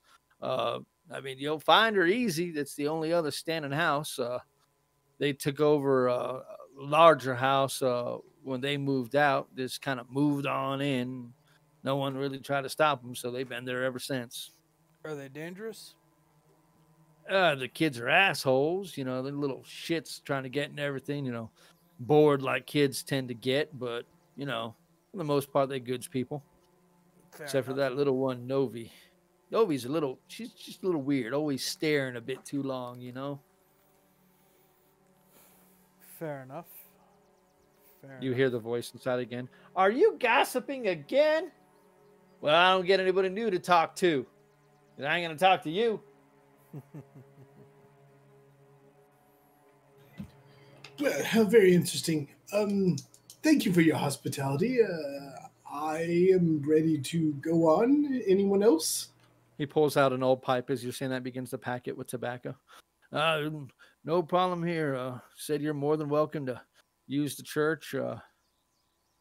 Damn mist rolling off the giant spine. When that happens, he usually sticks around for a couple of days. So you're welcome to hole up in the church for all the good it'll do you. And he lights the match and begins puffing on his pipe. That might be a good idea. Well, Hmm. if I still had knees, I'd be walking myself out of Scarrhome to greener pastures.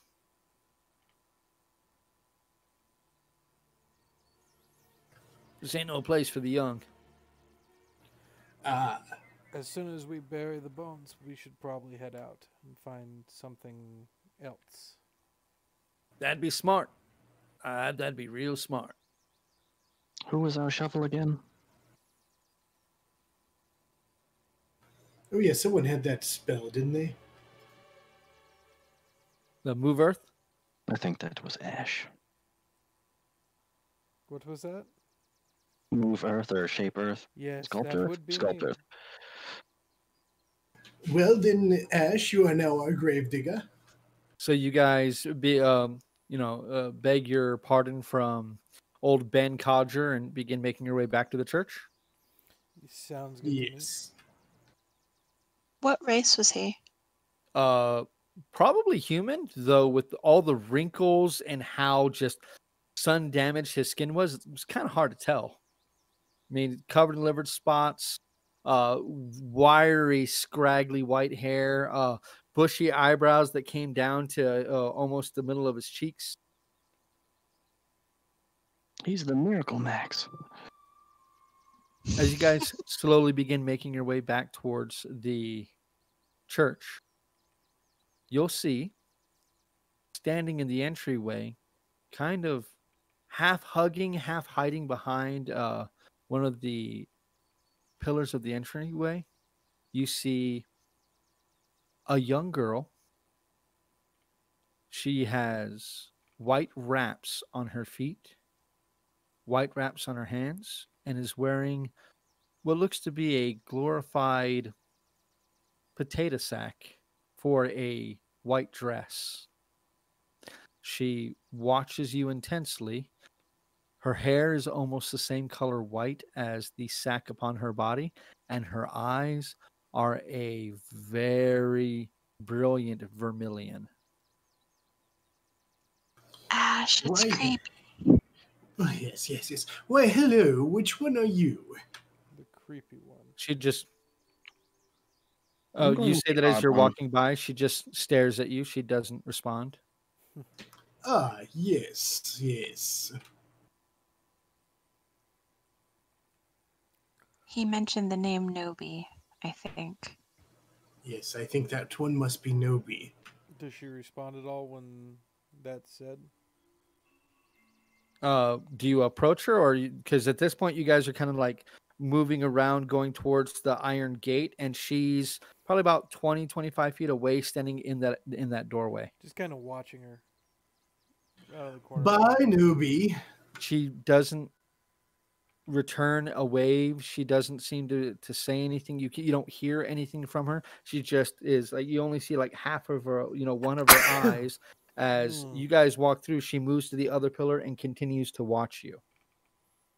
Interesting. Yes, I'm pretty sure that one is newbie. As you all make your way around and into the entrance of the cemetery, which is like a typical wrought iron gate as well. You make your way into that.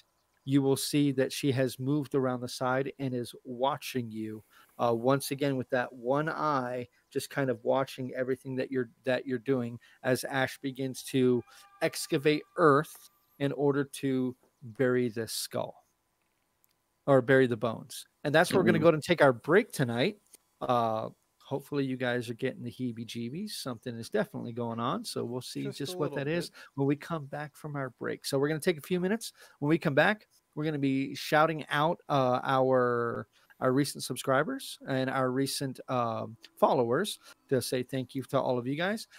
And we are announcing that we're going to be doing another giveaway. We're going to be giving away another one of our posters of the original Guns Overall poster that we have for our dudes for Dice and Dudes. So we'll be giving out one of those. We'll get you guys a picture of what that looks like here shortly.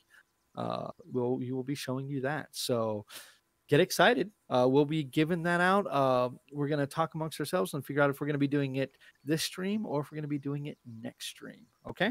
But we will be giving that away. So give us a few minutes and we will be right back.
And welcome back.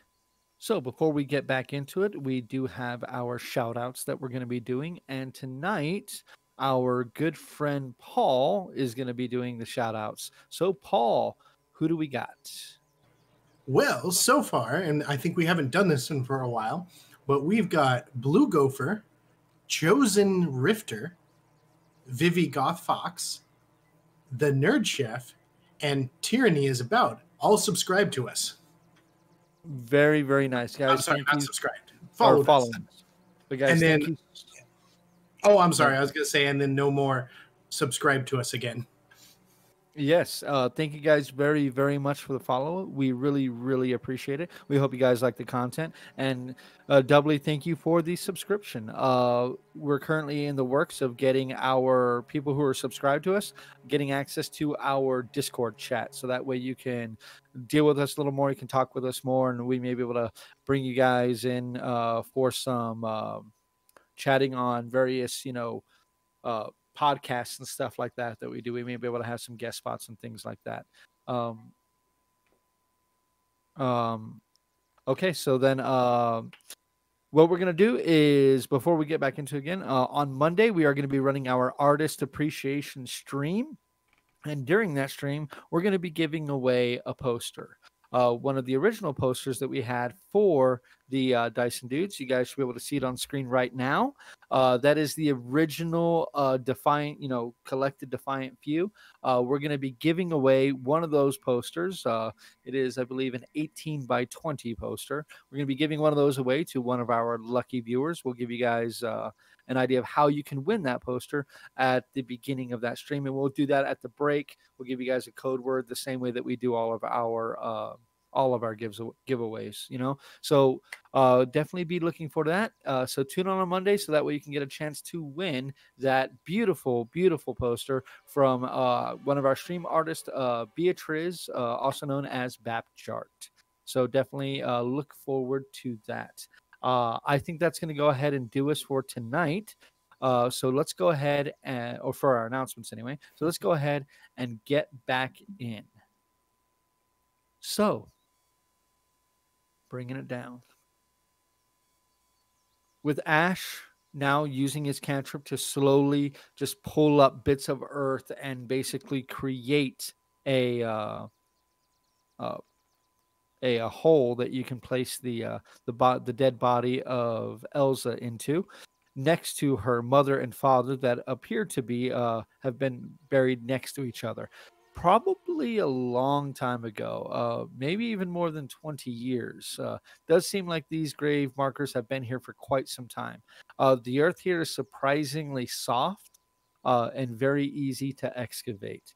So a good 10 minutes of work as opposed to a couple hours of digging, and you have yourselves a nice 6-foot tall, 3 feet wide, and 6-foot deep hole that you can place the bones into. The entire time, that strange child is watching you. I would like each of you to go and roll me a perception check. That kid is just creepy, man. Why does it have to be a creepy kid?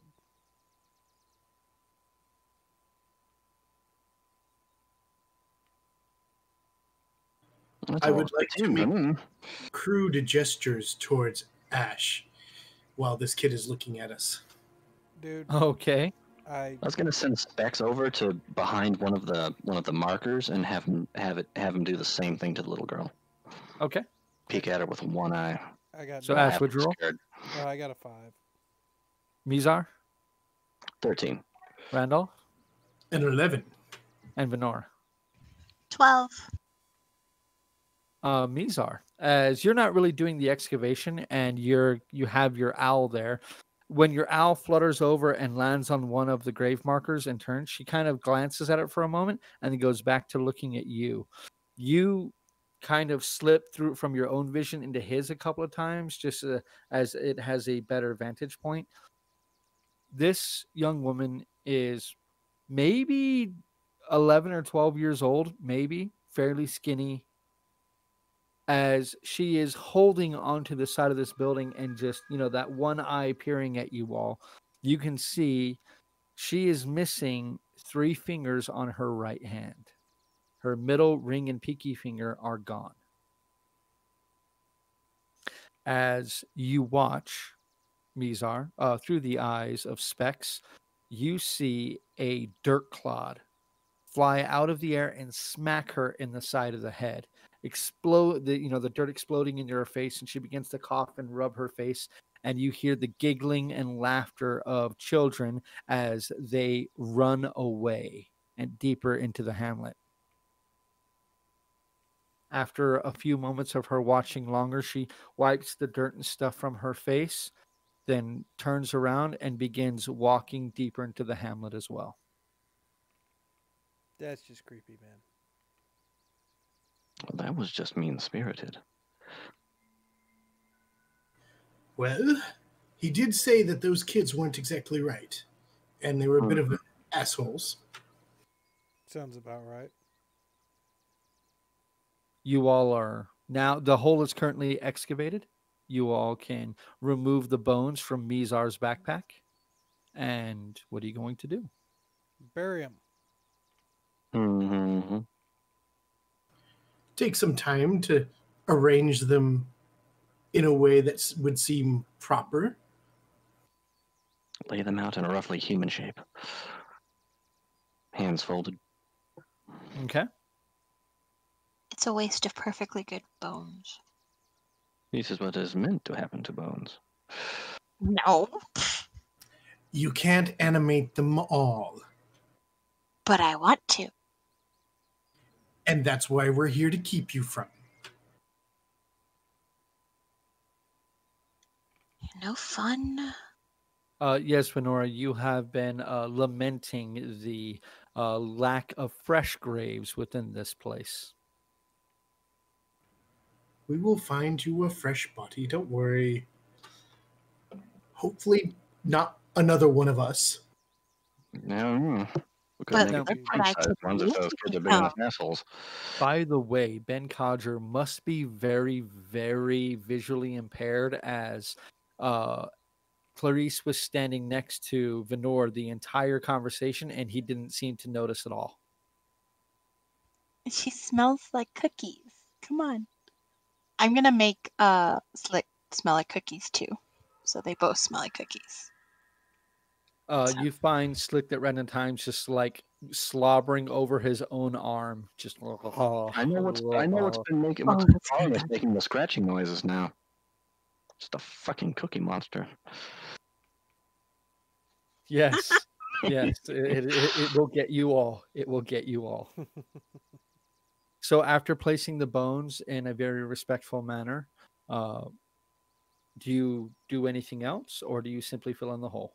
Fill in the hole, say a quick prayer to Sabbath. Possibly Killick. I think it was Kick, right? I will say a few words as well. Whoever wishes to can roll a religion check as Ash begins to dump the dirt back into the grave. That won't be Ash. And Mizar rolls terribly. Bless this mess, oh yes. That's pretty much the Randolph eulogy. rolls a 12. So Randolph, you give a fairly competent, missing half the typical speech of laying someone to rest, but it's still poignant, and you get most of the the standard words down, and you all feel just a little bit better once you have now that this dead body is not rattling around in Mizar's backpack, and each of you can feel like a bit of weight lifted off of your shoulders as you get a sense that you're no longer being watched by a specter from afar. I still wanted the body. Yes, we all know you did. Okay, you know what? If you're not Shall we careful, go you may end up find- with a poltergeist. Do you want to take one of the what's that bitch's called? Oh, now he's got me saying it. No, how about we just go? One of the mayor's kids, Let's just move on. We don't need to waste time. like the creepy one. No one will miss the creepy one. We're not murdering I a get the little feeling kid. she'd be missed the most. Move a This is bad when Vince is the voice of reason. Oh man. I mean, it Very had to bad. happen I in wish one someone else group. would be the fucking word of reason. I get tired of being the word of reason. It had to Right. happen in one group, man. But you Fuck are me. feeling a little kind of put off by this rather odd place. So you guys decide to leave here as quickly as possible? Yep. Okay. We don't The want to stay and let the mist dissipate. Well, what you don't know is that once we walk out there, the fires of hell are going to invade purgatory here, and we're going to have to turn around anyways. I feel Fair like you're enough. speaking from experience. Oh, calm down, JJ. I'm good. I'm good. Let's just move along home. So the I will fastest ask. way to get to Melionas would be a straight shot to the north now. You would still be walking through the Shatterfield, but I mean, it's fairly easy going, considering it could be a lot worse. Well, It's Venora, not the heaviest of bush. lead the way. Okay, so Benora, would you like to make another survival check, please? Okay.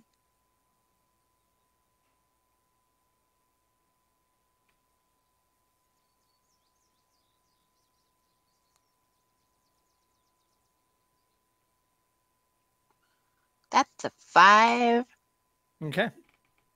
As you guys begin making your way off into the wilderness, you guys arrived here, like I said, right around lunchtime, and you guys were within Scarrhome for maybe an hour at the most. And you guys are basically just eating some iron rations and getting out of this town, as this place is not somewhere you want to be. Kicking off into the wilderness to the north, begin making your way through.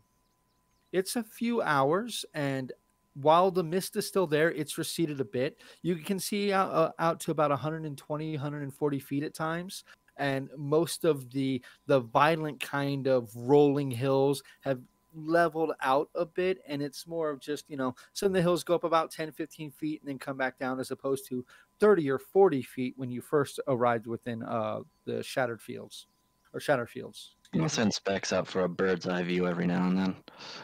He has trouble seeing through the mist, as you guys do, but he does get a bird's eye view of these onyx formations, whatever they may be, are growing more and more frequent, to the point where you have some that within 10 feet of each other, 20 feet of each other, 30 feet of each other, like just scattered. It looks like the deeper you get in, the just more of these things there are.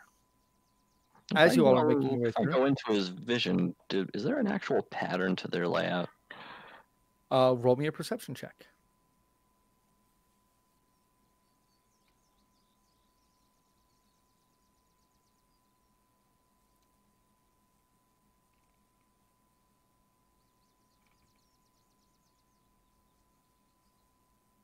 All over 14. 14, huh? There doesn't appear to be any kind. I mean, these could not be any more random. Uh, it looks like they could have literally just fallen out of the sky in a random order, or sprouted out of the ground in a random order. There doesn't appear to be any kind of um, pattern to them at all. Oh, well. But you rolled a 14, correct? That's correct, 14. Okay. So while these things do not have a pattern, as you are looking through the eyes every once in a while of Specs, about 2.5, 3 hours outside of Scarrhome, you place your hand on the shoulder of Venora and kind of march next to her as your vision goes up into Specs. And as you're looking around, you catch a bit of movement to the south of you all that is not you.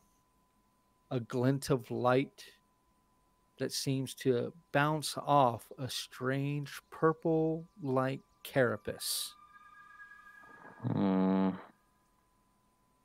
being followed. What are you going to do? Well, I already called it out. We're being followed. So you all Well? hear Keep an eye on it from Spec's point of view. How far away from us is it? only about 30 feet away. Yeah, never mind. Then I will turn around, just get out of that and turn around with axe drawn. So you all see Mizar suddenly stop, pull out his axe, and turn.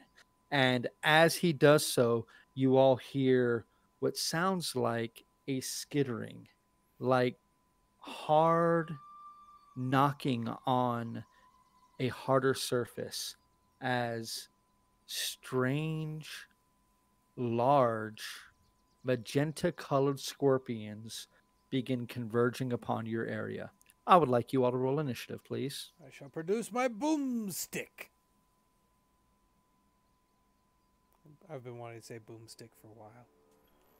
I know you have. It's a wand, so it is a boomstick. Well, it being a wand doesn't necessarily make it a boomstick. It being a wand of fireball, now that's a boomstick. And I have to I got to do some setup real quick. So I will be off camera for a second before I switch my camera. So give me 1 minute. Already.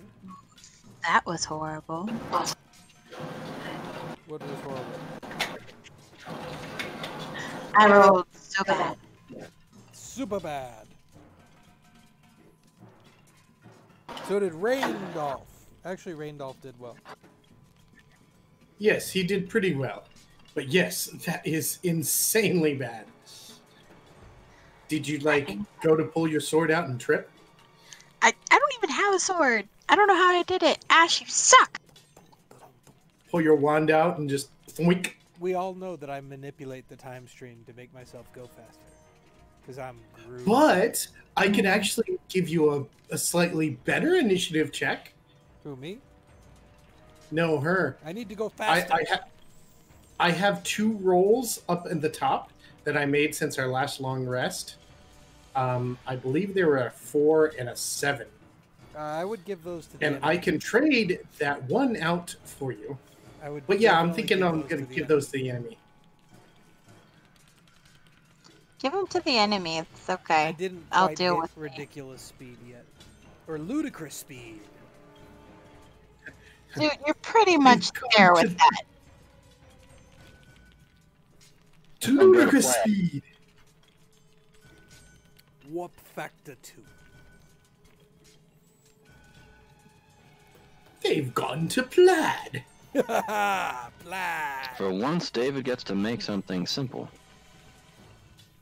How often do you actually get to make flat planes? I would like to point out that everything on this board was made today. Oh, I got a prop for this. Hold on. I'll be right back. Ooh, props. Let's wait for him to get back before I call for initiative. And I would like to point out that these things, I'm going to take this one right here. These were made by me, and you can see where some have been mined out, so they're missing some of the sections. And Those are very nice. Someone should put you up on the big screen. I know, right? We'll have to wait for Vince to get back to that.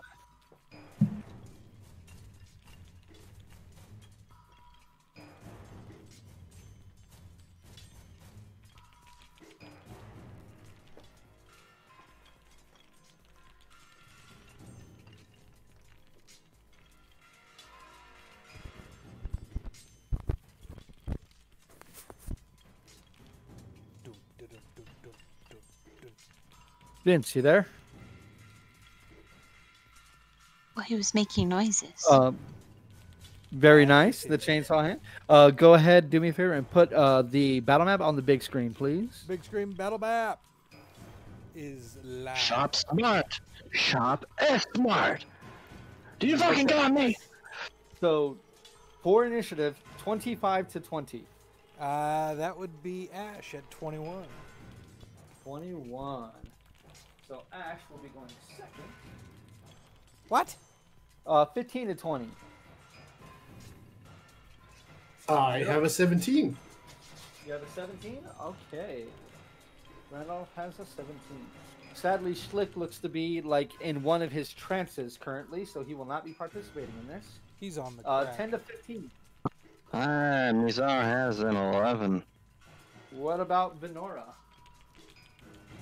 You ready for this amazing score, David? You know, you really should just say Tell it. me. Just say it, please. It's a 1. Great. Okay. So, starting off with this yellow one back here. Yes, I have them color-coded. This one is going to be going first with a roll of natural 20 plus 2. So this one is going to skitter down this hill and makes a beeline for Randolph. That is 5, 10, 15, 20, 25. And as it does, it's going to try to snap at you with its 2 pincers and wrap them around your leg. The first attack is a 12 to hit. That is a match. That is a match? Okay. Second attack, that is a 10 to hit. So That's a miss. I need for you to please roll me a... oh, no, I'm sorry. This thing grabs a hold of you with one of its claws, dealing 5 points of bludgeoning damage, and it is now holding you in place. You are grappled. It is going to attempt to sting you with its very large onyx-colored stinger. God, I can't... Okay, that's an 8. You are able to duck under this stinger as it tries to stick it straight into your face. Ash, we are to you. Randolph, you're going to be on deck. Let's go ahead and Mind Sliver Green. Mind Sliver Green? Okay. So, Mind Sliver is a wisdom DC saving 15. throw. Yeah. Okay. For wisdom, that is a 7. A 7, hold on. These scorpions have a 30 wisdom, so let's see what their score... No, I'm just kidding. So that's going to be a fail. Okay. So damage, 5 please. damage, And and we're going to go ahead and mess with it. it has a special effect, correct? Yeah. Okay. And how Um, much damage is it? 5. 5 damage? All right, give me 1 sec. I need to get one more thing for me. Just a piece of paper so I can write down their hit points. Said 5 damage, right? Yep. And then if you Sorry, can you go said ahead and move me 5 damage, right? that way. Yeah, 5. Cinco. And Fun. and which way to go? You are right here. That Which way would you like to go? Up to That the way? left. Yes. Up to the left. So you can go 5, 10, 15, 20, 25, 30. Is that good? Down 1 square. Left 1 square. Right here. Yep. That's the square. All righty. So Randolph, we're to you. Mizar, you're going to be on deck after me. I am going to cast Frostbite on this thing. All righty. Is that a melee attack? No, it's a save. Save? Yeah, con save, DC 15. Con save, DC 15. That is a 14. Nice. Good choice. So what does that do? It's going to be 2d6 cold damage, and it's going to have disadvantage on its next weapon attack. Yep, and that's going to be a total of 9 damage. 9 damage, huh? Yep. On yellow. Okay, 9 damage on yellow. And I will place another magic effect on yellow. And it currently has me grappled, right? Yes, you are currently grappled, so I will place this on you. Any other actions, Randolph? Well, that pretty much does it. I can't do anything as a bonus action now. Okay, it is now the red one's turn, and the red one is going to go ahead and make a beeline for Mizar. David, I got a question. Yes. If we use our standard action as a cantrip, can we still cast a second level or lower as a bonus action? If you cast a cantrip as a bonus action, then yes, you could still cast a higher level spell. The other way around. Higher level spell as a bonus. It works both Yes. ways. Okay. Yeah, it works both ways. You can only cast a second spell in a turn if the second spell is a cantrip. Okay. Right. Okay, so I'm sorry, that was the red one, and the red one is going to make a beeline for Venora. So Venora, this thing is going once like the other one is trying to snap at you with its two pincers first. That is okay, a little bit better. That is a 14 and a 10. The 14 hits. Alrighty, that is going to be 4 points of damage, and you are grappled. Oh, And so then much it is- grappling. Now that it is holding you, it is going to try to stab you with its stinger. That is a 21 to hit. I need a Constitution saving throw, please. Wait, Raindolph, do you want to use your effect? Yes, now would be a good time to do that. Which is what? Instead of what he rolled a 7. Oh, so he misses. Perfect. I like Good. those I things. rolled a 9. Very nice. Yeah, right. So, this thing would hit you, but suddenly you hear Randolph's voice call out to you, just telling you to duck, and you instinctively take that advice, and that stinger very narrowly sails over your head. Okay, so did you take away the 20 or the 14? No, he I took used- away the stinger hit. I Okay. used Portent, which Yeah. switched his roll for one of my rolls that I made this morning. Cool. So that is the scorpion, the red scorpion's turn. Mizar, we're up to you. Venora, you're on deck after me. All right, then. I'll go ahead and move up on See the the one that's battlefield, or do I need to- attacking Venora. You can see yourself right there, right? Move me to a flanking position on the one that's attacking Venora. Alrighty. You can easily get right there, and that puts you to flanking with Venora. I'll go ahead and do. I'll go ahead and do Booming Blade on it since I don't have access to an alternate target. Okay. Go ahead and roll with advantage.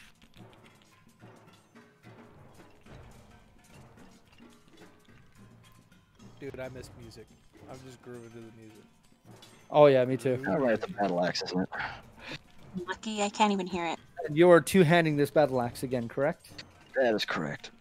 I I have a shield, so yeah, I'm definitely. Wow, that's a Be 19. aware. Be aware. When you roll a natural 20, it's going to do additional damage. So be aware of that.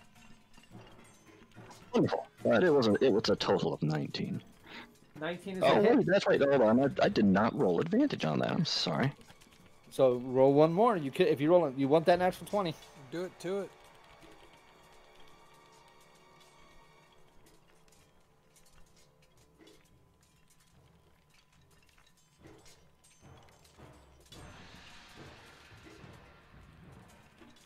Ah, well, 19 to hit. 19 is a hit. Damage, please.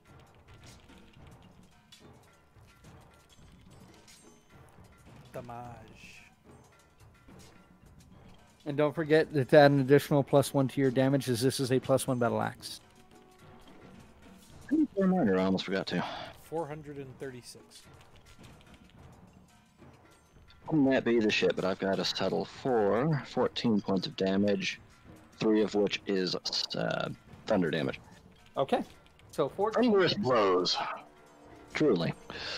As you slam a clarity into the back of this thing, at the base of its stinger, you see black blood just squirt out of the wound onto the ground.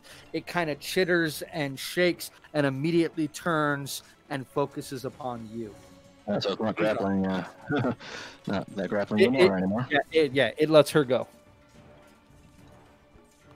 That's right. Mizar is the threat. So, Mizar, that's all you're doing, correct? Yeah, that was most everything I have access to. So This green one was focused on you and is still focused on you. It is not smart enough to flank, so it just comes up right up to you and is going to attempt to snap its claws at you.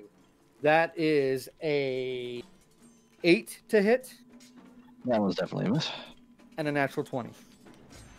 I'm sorry, but I'm afraid that one also misses. So, Randolph, would you like to use your ability again? Yes, I would. Wonderful. Too bad we've gotten rid of them so quickly, but It's okay. Fish Bread Repeat, we know you love us, man, and we love you too. It's all good. Yeah. Aw. So instead of a natural 20, he rolls a 4. So, a 4 plus 5 is a 9. Does that hit? That does not hit. Okay, so once again, this thing looks like it's literally going to take your foot off with one of its pincers. And Randolph once again calls out a warning to you. You lift your foot, and it narrowly misses your boot. Let's see if you have the same luck against its stinger attack. That is a 16 to hit with the stinger attack. That is a miss. But You are able to jump out of the way. These things are not rolling very well tonight. Okay, so that's plenty high. well, that was a natural 20, to be fair. That is true. So that one is done, and we are to Venora now. So Venora, ending our first turn of combat, what are you going to do? So I'm no longer grapple. Can I run away? You will provoke an attack of opportunity. Fuck it, I'm provoking. Get me out of there. Okay, and where would you like to go? Let's go behind the cube to the north. I want to say north. That one, yeah. Like where I can still see things and attack, Oh, yeah. but So behind it. right there, you'd be able to see everything from that position. It is going to make an attack of opportunity. That is a 17 to hit. Yeah, I don't hit. Now, on their attacks of opportunity, they don't automatically grapple. So that is 4 points of bludgeoning damage. I'll take that, and I will cast Mage Armor. Okay, so Beginning of the Alrighty. day. Beginning of the day. I Heck- tell you every day. technically, All right. you had stated that when your character wakes up, they cast mage armor. So you would already have Fine. mage armor on you. I know I just keep forgetting to put the little dot on the character sheet. I know, but you have announced this before you when playing this Been character. a while since I've played a wizard, okay, people? I'm sorry. It's okay. So what spell would you like to cast instead? I would like to do Toll the Dead. On which one? Yellow, red, or green? Let's do the one closest to Mizar. So Red the or one green? that is red. Okay. So that is going to be a Constitution save, correct? For that one, I believe it is a Wisdom. That does matter. So let me know. Yeah, Wisdom. Wisdom. Okay, they have a -1 to Wisdom, so that is a 12. Perfect, they fail. Okay, so that is a D12, 2D12 for damage. Yeah, you wish you had Meteor, Sally. You wish. We all wish we had Meteor, man. That's some juicy Right? happiness. 14 necrotic. Oh, Lord. On the red one, correct? Mm-hmm. Alrighty. You see it suddenly shake and shimmer again as tiny little wounds begin to open up all around its body. As you see like an invisible concussive force erupt right next to it, like the tolling of an invisible bell. Okay, so Venor, that's going to end your turn. We are now finishing up the round, and we are back to the yellow scorpion that still has Randolph grapple. So it is still holding on to you with that claw, so that claw cannot continue to attack. So it is going to try to attack you with the other claw. That is a 12 to hit. With disadvantage? Yes, he would have disadvantage. So that is still a 12 to hit. All right. That is a match. That is a match? Okay. Come on, man. You gotta have that Wow. shield. Okay. That is 4 points of damage. I'm rolling almost minimum. And then the stinger, that is a 13 plus 4 is a 17. That would be a hit. Go ahead and roll me a Constitution saving throw, please.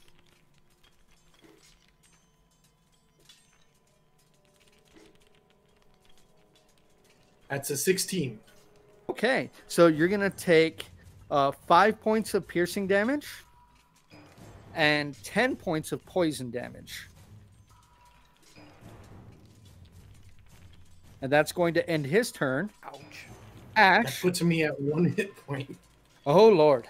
Ash, you're up. Randolph, you're on deck. Go ahead and move me down to the hill in the bottom left. So 5, 10, 15, 20, 25, 30 gets you right there. Closer to the right, though. See if we can get some Right here? diagonal go. One more. You could get right there. That's the one. And Alrighty. then we are going to mind spike the one I brain screwed earlier. Alrighty. So the green one, the one that has disadvantage, correct? Dash to 1. And this is Wisdom what's called again. wisdom Yep.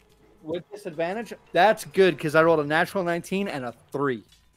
It's not disadvantage. It's actually subtracted d6. Oh, okay. So let me reroll again. Okay, roll that d6 for me, please. Alrighty. And- One second. Fish bread. This is actually just a one-shot party that we've done one adventure with. This is their second adventure. We're holding off on guns overall until we can collect up again. Go ahead and take 3 off that total. Okay, so that's going to knock it down to a 13. There we go. So mind spike is going to go through. I'm going to know where it is, as long as it's on this plane of existence for the next hour, and it's going to take a little bit of damage. Alrighty. The funny thing about this party, Fish bread, everyone's a wizard. In some Except form. for the or wizard fighter. Sadly, that's only 17 damage. 17 damage. Alrighty. Womp womp. I mean, for You 3d8s, see- that's not bad. You see a magenta spike seem to fall out of the sky and slam into the center of this large magenta scorpion. It seems to chitter, and it turns away from Mizar.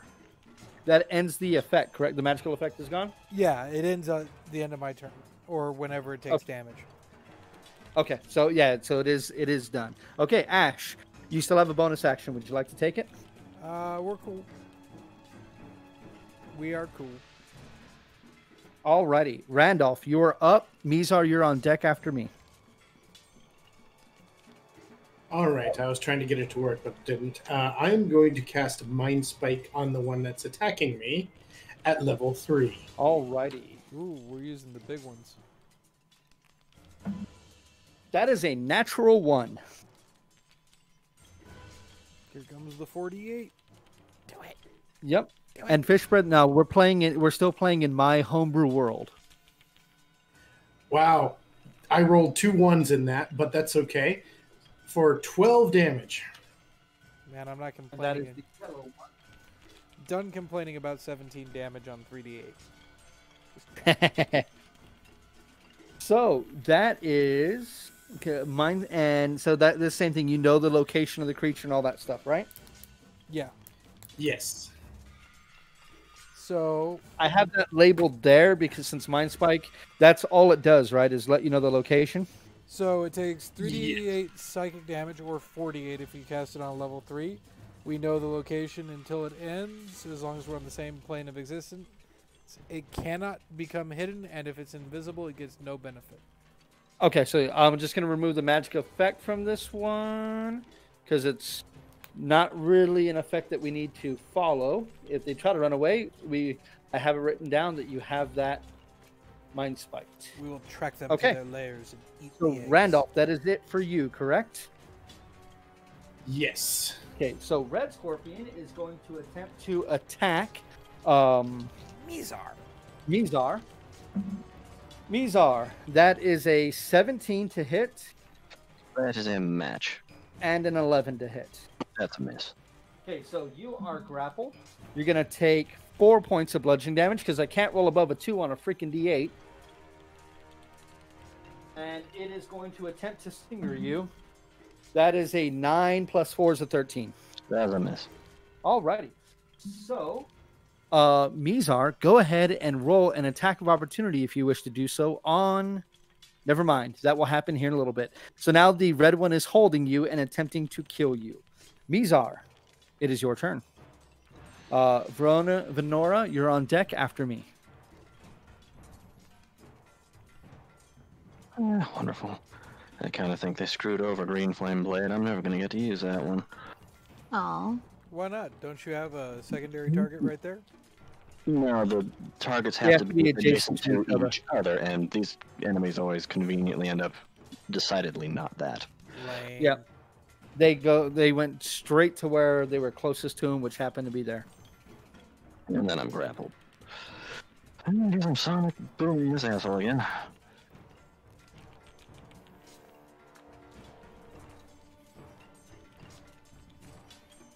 And you're attacking the red one, correct? Yeah, there's no point in moving to another target. Okay. Go ahead and roll to hit for me.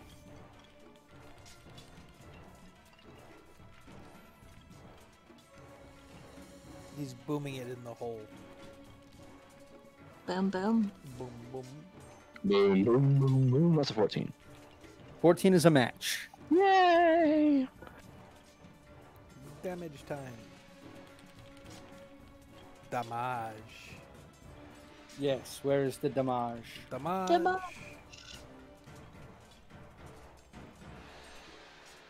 Twelve points of damage, 3 of which is thunder. Okay, seriously? You're talking about not being able to roll above a certain number on a D8. You smack it, and you're adding the additional +1 to damage, right? I am, yeah, I added the +1. So you smack this thing again, and it drops to 2 of its legs, just kind of give out from under it, but it stands back up and is still trying to hold on to you and still just trying to get you with that stinger. Mizar, your speed is 0, but you do have a bonus action if you'd like to take it.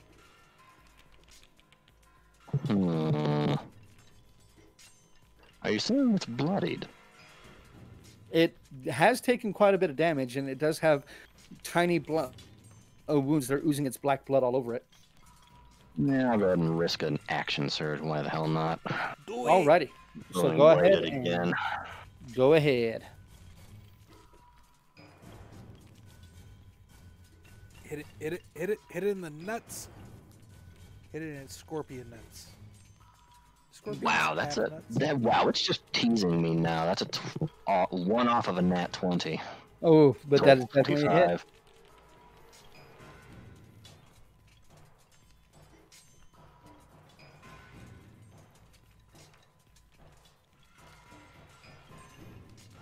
And well, there goes the D8 screwing me over again. But it is a total of 14 damage. One of which is sonic, or rather, thunder. You swipe down at the claw that is holding you in place, and as the blade connects, you hit it right between the join of where its kind of segmented arm connects to the claw, and you cleave the claw from its arm. You hear it chittering and spitting at you as its claw falls to the ground. You are no longer grappled, but it is still alive, but does not look to be in good shape. Wonderful. Mizar, can you roll me an attack of opportunity, please? As this green one was attacked by something else, doesn't know what attacked it, so immediately rushes towards Clarice. Not Clarice. Not Clarice. Yeah, that's all of a 10. 4 plus 10 is 6. not a hit, sadly. Okay. So this thing is going to attack Clarice twice. Clarice, that is rolled a natural 1, but that is a 16, which is definitely a hit. So it is now grappling Clarice. Hey, Clarice takes 10 points of damage. I finally roll max. Remember, she has an extra 6 hit points because I made her. So she has, she would have 18, so she has 10 hit points left. Then the stinger hits. That is a 9 because I rolled a natural 4. Or, I'm sorry. So that is an 8 with a natural 4. So that is a miss. I have yet to hit with a stinger. Well, no, I've hit once. Okay, so that is going to end the green one's turn. Venora, we are to you to end the second round. I will have Clarice attack again. Or I'll say, Clarice, attack that one. Yeah, because you haven't been using your bonus actions to I use her. forget. And I will do, let's go ahead. I will roll Clarice's attack real quick for you. That is a 19. That is definitely a hit. Awesome. Yeah, you keep rolling Clarice's stuff, please. That is 7 points of damage to the red one. I'm sorry, to the green one. And I will do Toll the Dead on... I can still see the red one? You can see all of them, yes. So on the red one? Which one looks the worst, though? The red one is missing a claw. Let's go for the red. It is wisdom, correct? Yes, wisdom. Okay, so that is an 11 minus 1 is 10. It fails. Alrighty, so gonna roll 2d12 for damage, please. And roll really badly.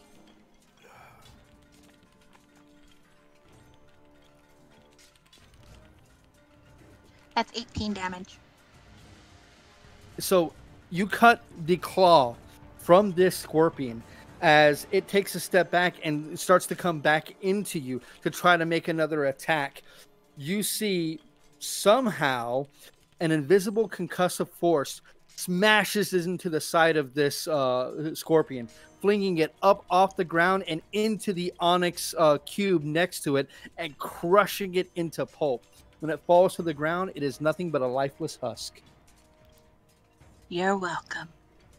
Give a salute with the black-blooded axe. And Are you going to move at all, Venora? I don't know. Could I possibly... Oh, I get something because of it died. Yes, you get temporary hit points. Sorry, I get excited about this part. So, but are you going to move or no? No, I'm going to stick with Okay. her. So then go ahead and mark down your temporary hit points, okay? We are back to the yellow scorpion. And at this point, yellow scorpion is going to continue to attack Randolph. No, I don't, because it wasn't a level 1 spell. Sorry. I hate you so much, Randolph. I hate you so much. Oh my. That's a 10 and 11. Are you serious? Yes. Son of a bitch. I'm still alive! And the stinger attack. You mother. Okay. I'm not going to die anymore. That is 2 natural ones in 4 rolls. That die is now segregated from the rest. How about you break that out So- when we get back to Guns of Arrow? Does it stick Yeah, it's itself? okay. I know, right? We could use How does some. permanent Usually die? it's the dice that rolls super well for me, but tonight it just decided to shit all over my luck. Ash, where do you, Randolph, you're on deck. Alrighty then. See, it's I'm going to go ahead and help Randy escape. I'm going to go the temporal stasis on the one that's got him grappled. Alrighty, so I'm going to put a magic effect on him. So it suddenly just, it is incapacitated. Its claws open up. You are no longer grappled, Randy. Momentary stasis. I like temporal better. That sounds cooler. Yes, it does. So that is your action. Do you have a bonus or move action, or are you happy where you're at? I am going to move behind Mizar. You can get 5, 10, 15, 20, 25. You can get right here. And you can still see the battlefield. Excellent. Alrighty, so Randolph, we are to you. You are no longer grappled or at risk of getting attacked by this one as it is temporarily incapacitated. It's incapacitated till it takes damage, so if you want to get away, move before you do anything to it. Then yes, I'm going to scoot over to back. I'm going to go down, back behind that. That thingy. Yes. Okay. And then I am going to. What should I use on it? Maybe hit the green one. Ray of and Frost. More damage. No, that one's made me mad. So, okay. But if you hit the So green Ray of one, Frost? that one loses its turn. So is that a roll to hit?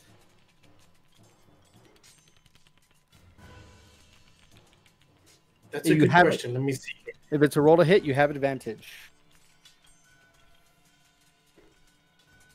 got a 16. Yes, a ranged spell attack. Okay, so go ahead and roll with advantage, please. We could have cost. So him some roll turn. again.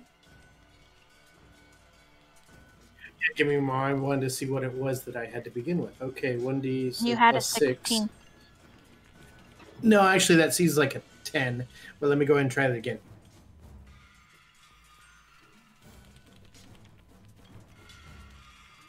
That's a 12. So 12 plus 7 is a 19 is a hit.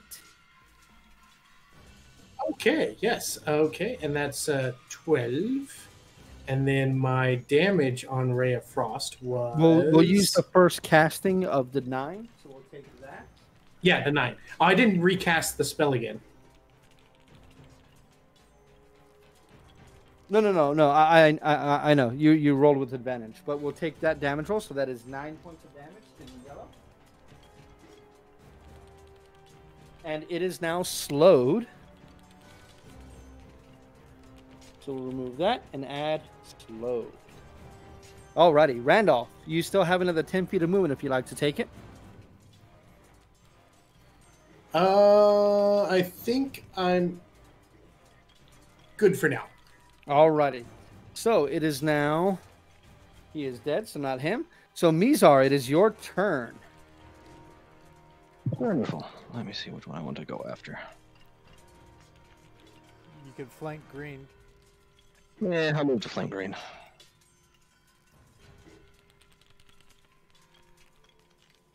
And booming blade. Go ahead.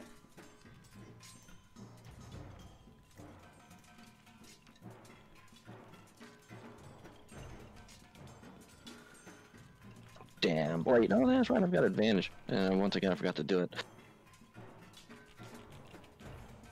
So just going to roll a d20.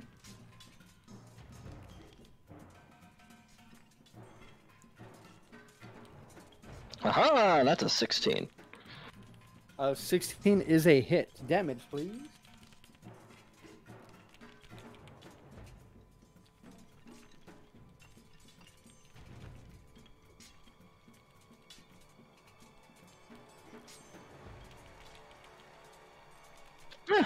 Yeah, oh wow, I actually maxed out the sonic damage that time.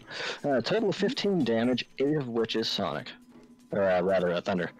God damn it. Either way. Kaboom.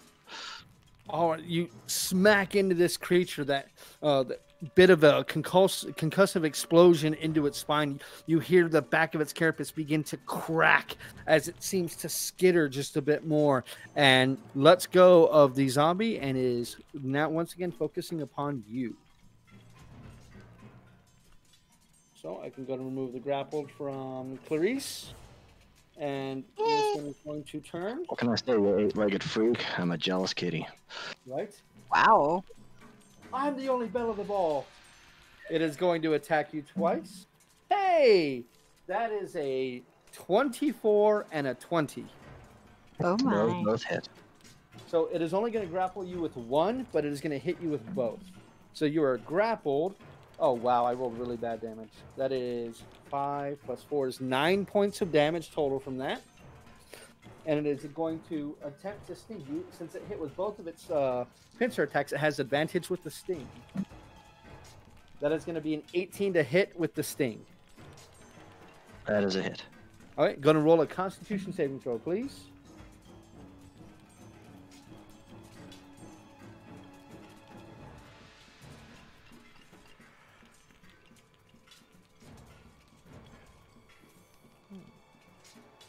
That's a hard no. I do need to know the total, though. It is a 2. It's a hard no. I rolled a nat 1. Okay, so you're going to take 8 points of piercing damage and 20 points of poison damage. And Weezar is down. Weezar is unconscious. I will find you unconscious. You are somewhere.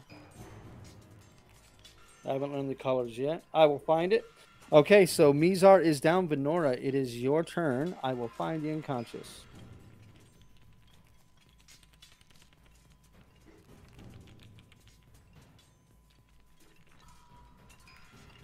So what do you got, Venora? I'm going to cast Tasha's Hideous Laughter on the... not the green one, the other one. The slowed one? The yellow one next to you? Yeah, that's the color? Yeah, it's yellow. I can't see it around the ring, sorry. Thank you. Oh, I guess there isn't an unconscious one. I thought there was. No, I killed one.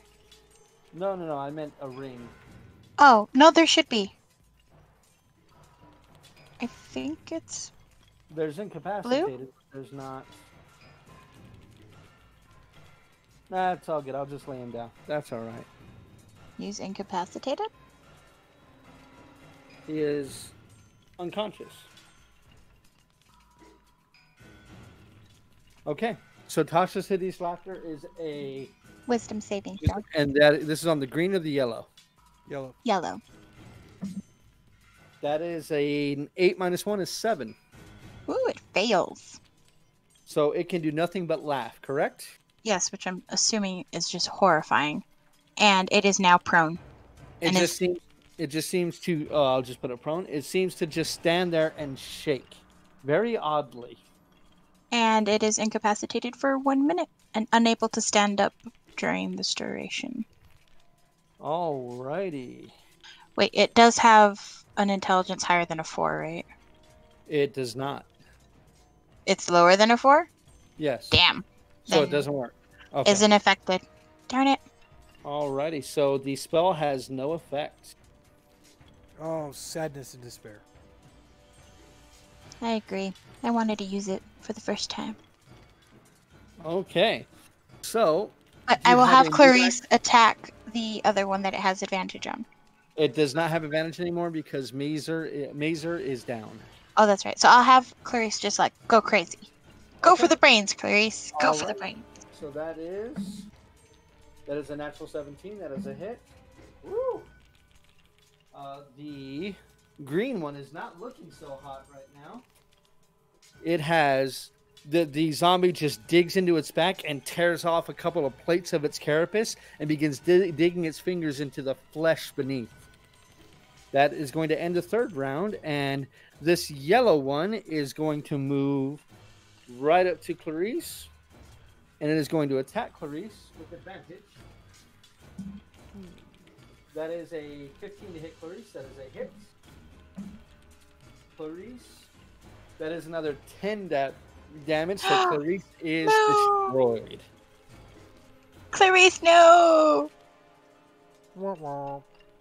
That is, and it just starts digging its stinger into Clarice's rotting corpse for the rest of its turn. Ash, we are to you. Randolph, you're on deck. I'm going to move to stand over Mizar and Agonazar's Scorcher at level 3. Okay. Oh, so you're going to stand in his spot. So you have Yeah. a straight line, correct? Okay. Yes. Alrighty. So that is a dexterity saving throw, correct? Yep. Okay, green, that is a natural 20. Yellow, that is a 13.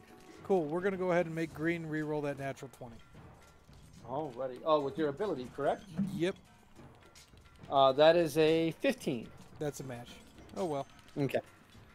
I tried. It was definitely worth the try. So it's going to be 14 damage to yellow and 7 damage to green. So, green is gone into itty-bitty chunks. And the yellow does not look to be in good shape either. Alrighty, I'll take So, a step onto the smoking chunks of green, putting myself between Mizar and yellow. alrighty.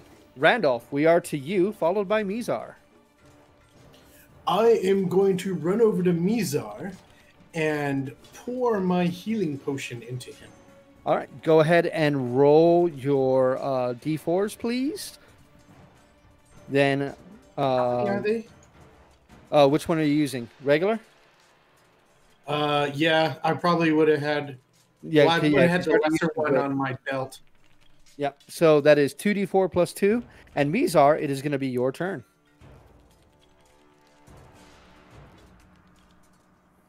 What are you going to do? There we go. I guess I'll go ahead and It'll be 6. stand for starters. You're at 6 hit points. Gonna take a moment. See, I'll go ahead and use my second win for starters. Okay, that is your bonus action. Go to roll a d10 plus 2, right? You know, someday this thing's gonna roll well for me. Hmm. Jesus Christ. Not likely. Move around. I'll go ahead and use my catfolk movement ability and move around behind the thing. Okay. Gotta love having an action that isn't an action. And I'll go ahead and take a swing at it with. Go ahead. It's called Booming Blade. Yep. You currently do not have advantage, but go ahead and roll to hit.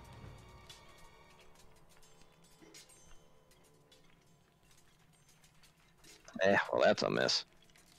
An 11 is sadly a miss. So, Mizar, that is going to end your turn, as that's everything that you can do. Venora. I will scream for Clarice as I lean over and do magic missile at the yellow one, since it's the only one left. At what level are you going to cast it? Oh, let's do second level. So roll 4d4, please. Magic missiles 2d4? It starts at 3d4. 3d4. That's awesome. It might actually be 2d4 additional per level. I got to check that. I'm pulling No, it it's up only right one. now. Just one. Just one? Okay. 12 points of damage. Yeah, I just gotta slap you with the heart of the nose on that one. That spell's overpowered enough. I didn't realize it was 3 missiles for first level. Yeah. Mm, 3 missiles. And how much damage was that? 12. You hit it with the first missile, and you segment its tail from its body. As it starts to chitter and turn towards you, your second and third and fourth missiles all hit it right in its pincered face. And after the smoke clears, there is nothing left but a mangled corpse of a creature. Mangled corpse. Mangled corpse. It's what you get for messing with Clarice. Oh.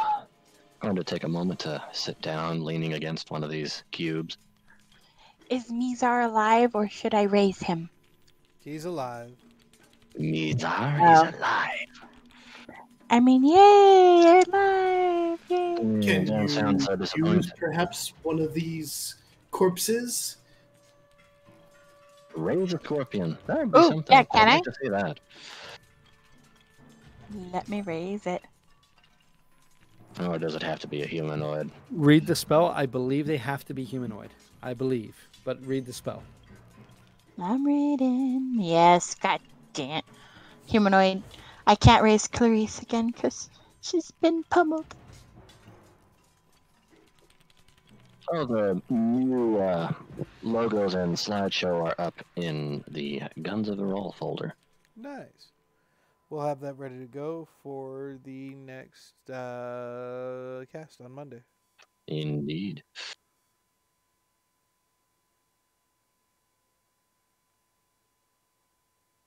So. Alrighty. So, you all are going to take a short rest here? Yes? Yep. I think that we goes have no without choice. saying. I'm going to go ahead and use Arcane Recovery to grab that third level spell again. Kind of wishing I had cast Blur now. Oh well. Right. Didn't take any attack spells because, well, my casting stat's lousy. Booming Blade. Booming Blade. Well, it's the only real attack when I have him. Well, doesn't use intelligence. Makes sense.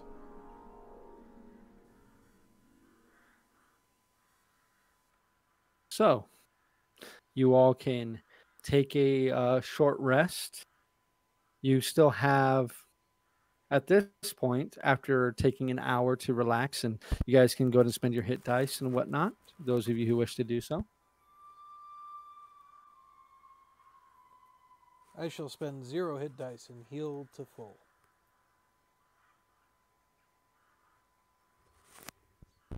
Okay, seriously, Dice, you gotta quit fucking me like that. Also, the one main downside to the rolling this way is you can't press up on your directional pad to get your previous entry. Yeah. Hey, what are our rolls again? Are they D8s or D6 for me? For wizards D6. or D6s? I'm going to spend Arcane Recovery to regain the second and a first level spell. Wow, dice. Apparently, it says I rolled. Maybe just Oh, a wait, second. never mind. That wasn't me.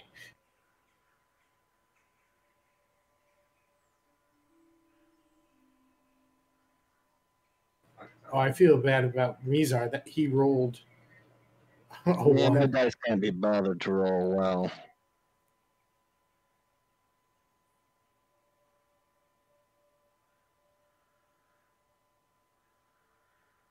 Once you guys have that done, what are you guys going to do? You have about 3 hours left of light. I think we should probably continue. I think we should probably continue at least for a couple hours. Resting on scorpion corpses isn't the best place to take a long nap. You sure? Yeah. Okay. You guys can gather up, use your arcane recoveries, use your hit dice. You guys begin walking once again towards the north.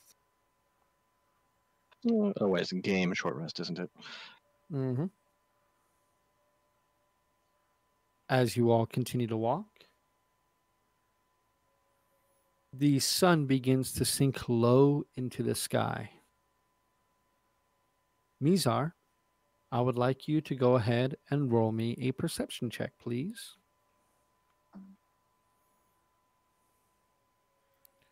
Check that perception. That is a 17. 17. Yeah. Mizar, Perceptive. as you are walking through, you feel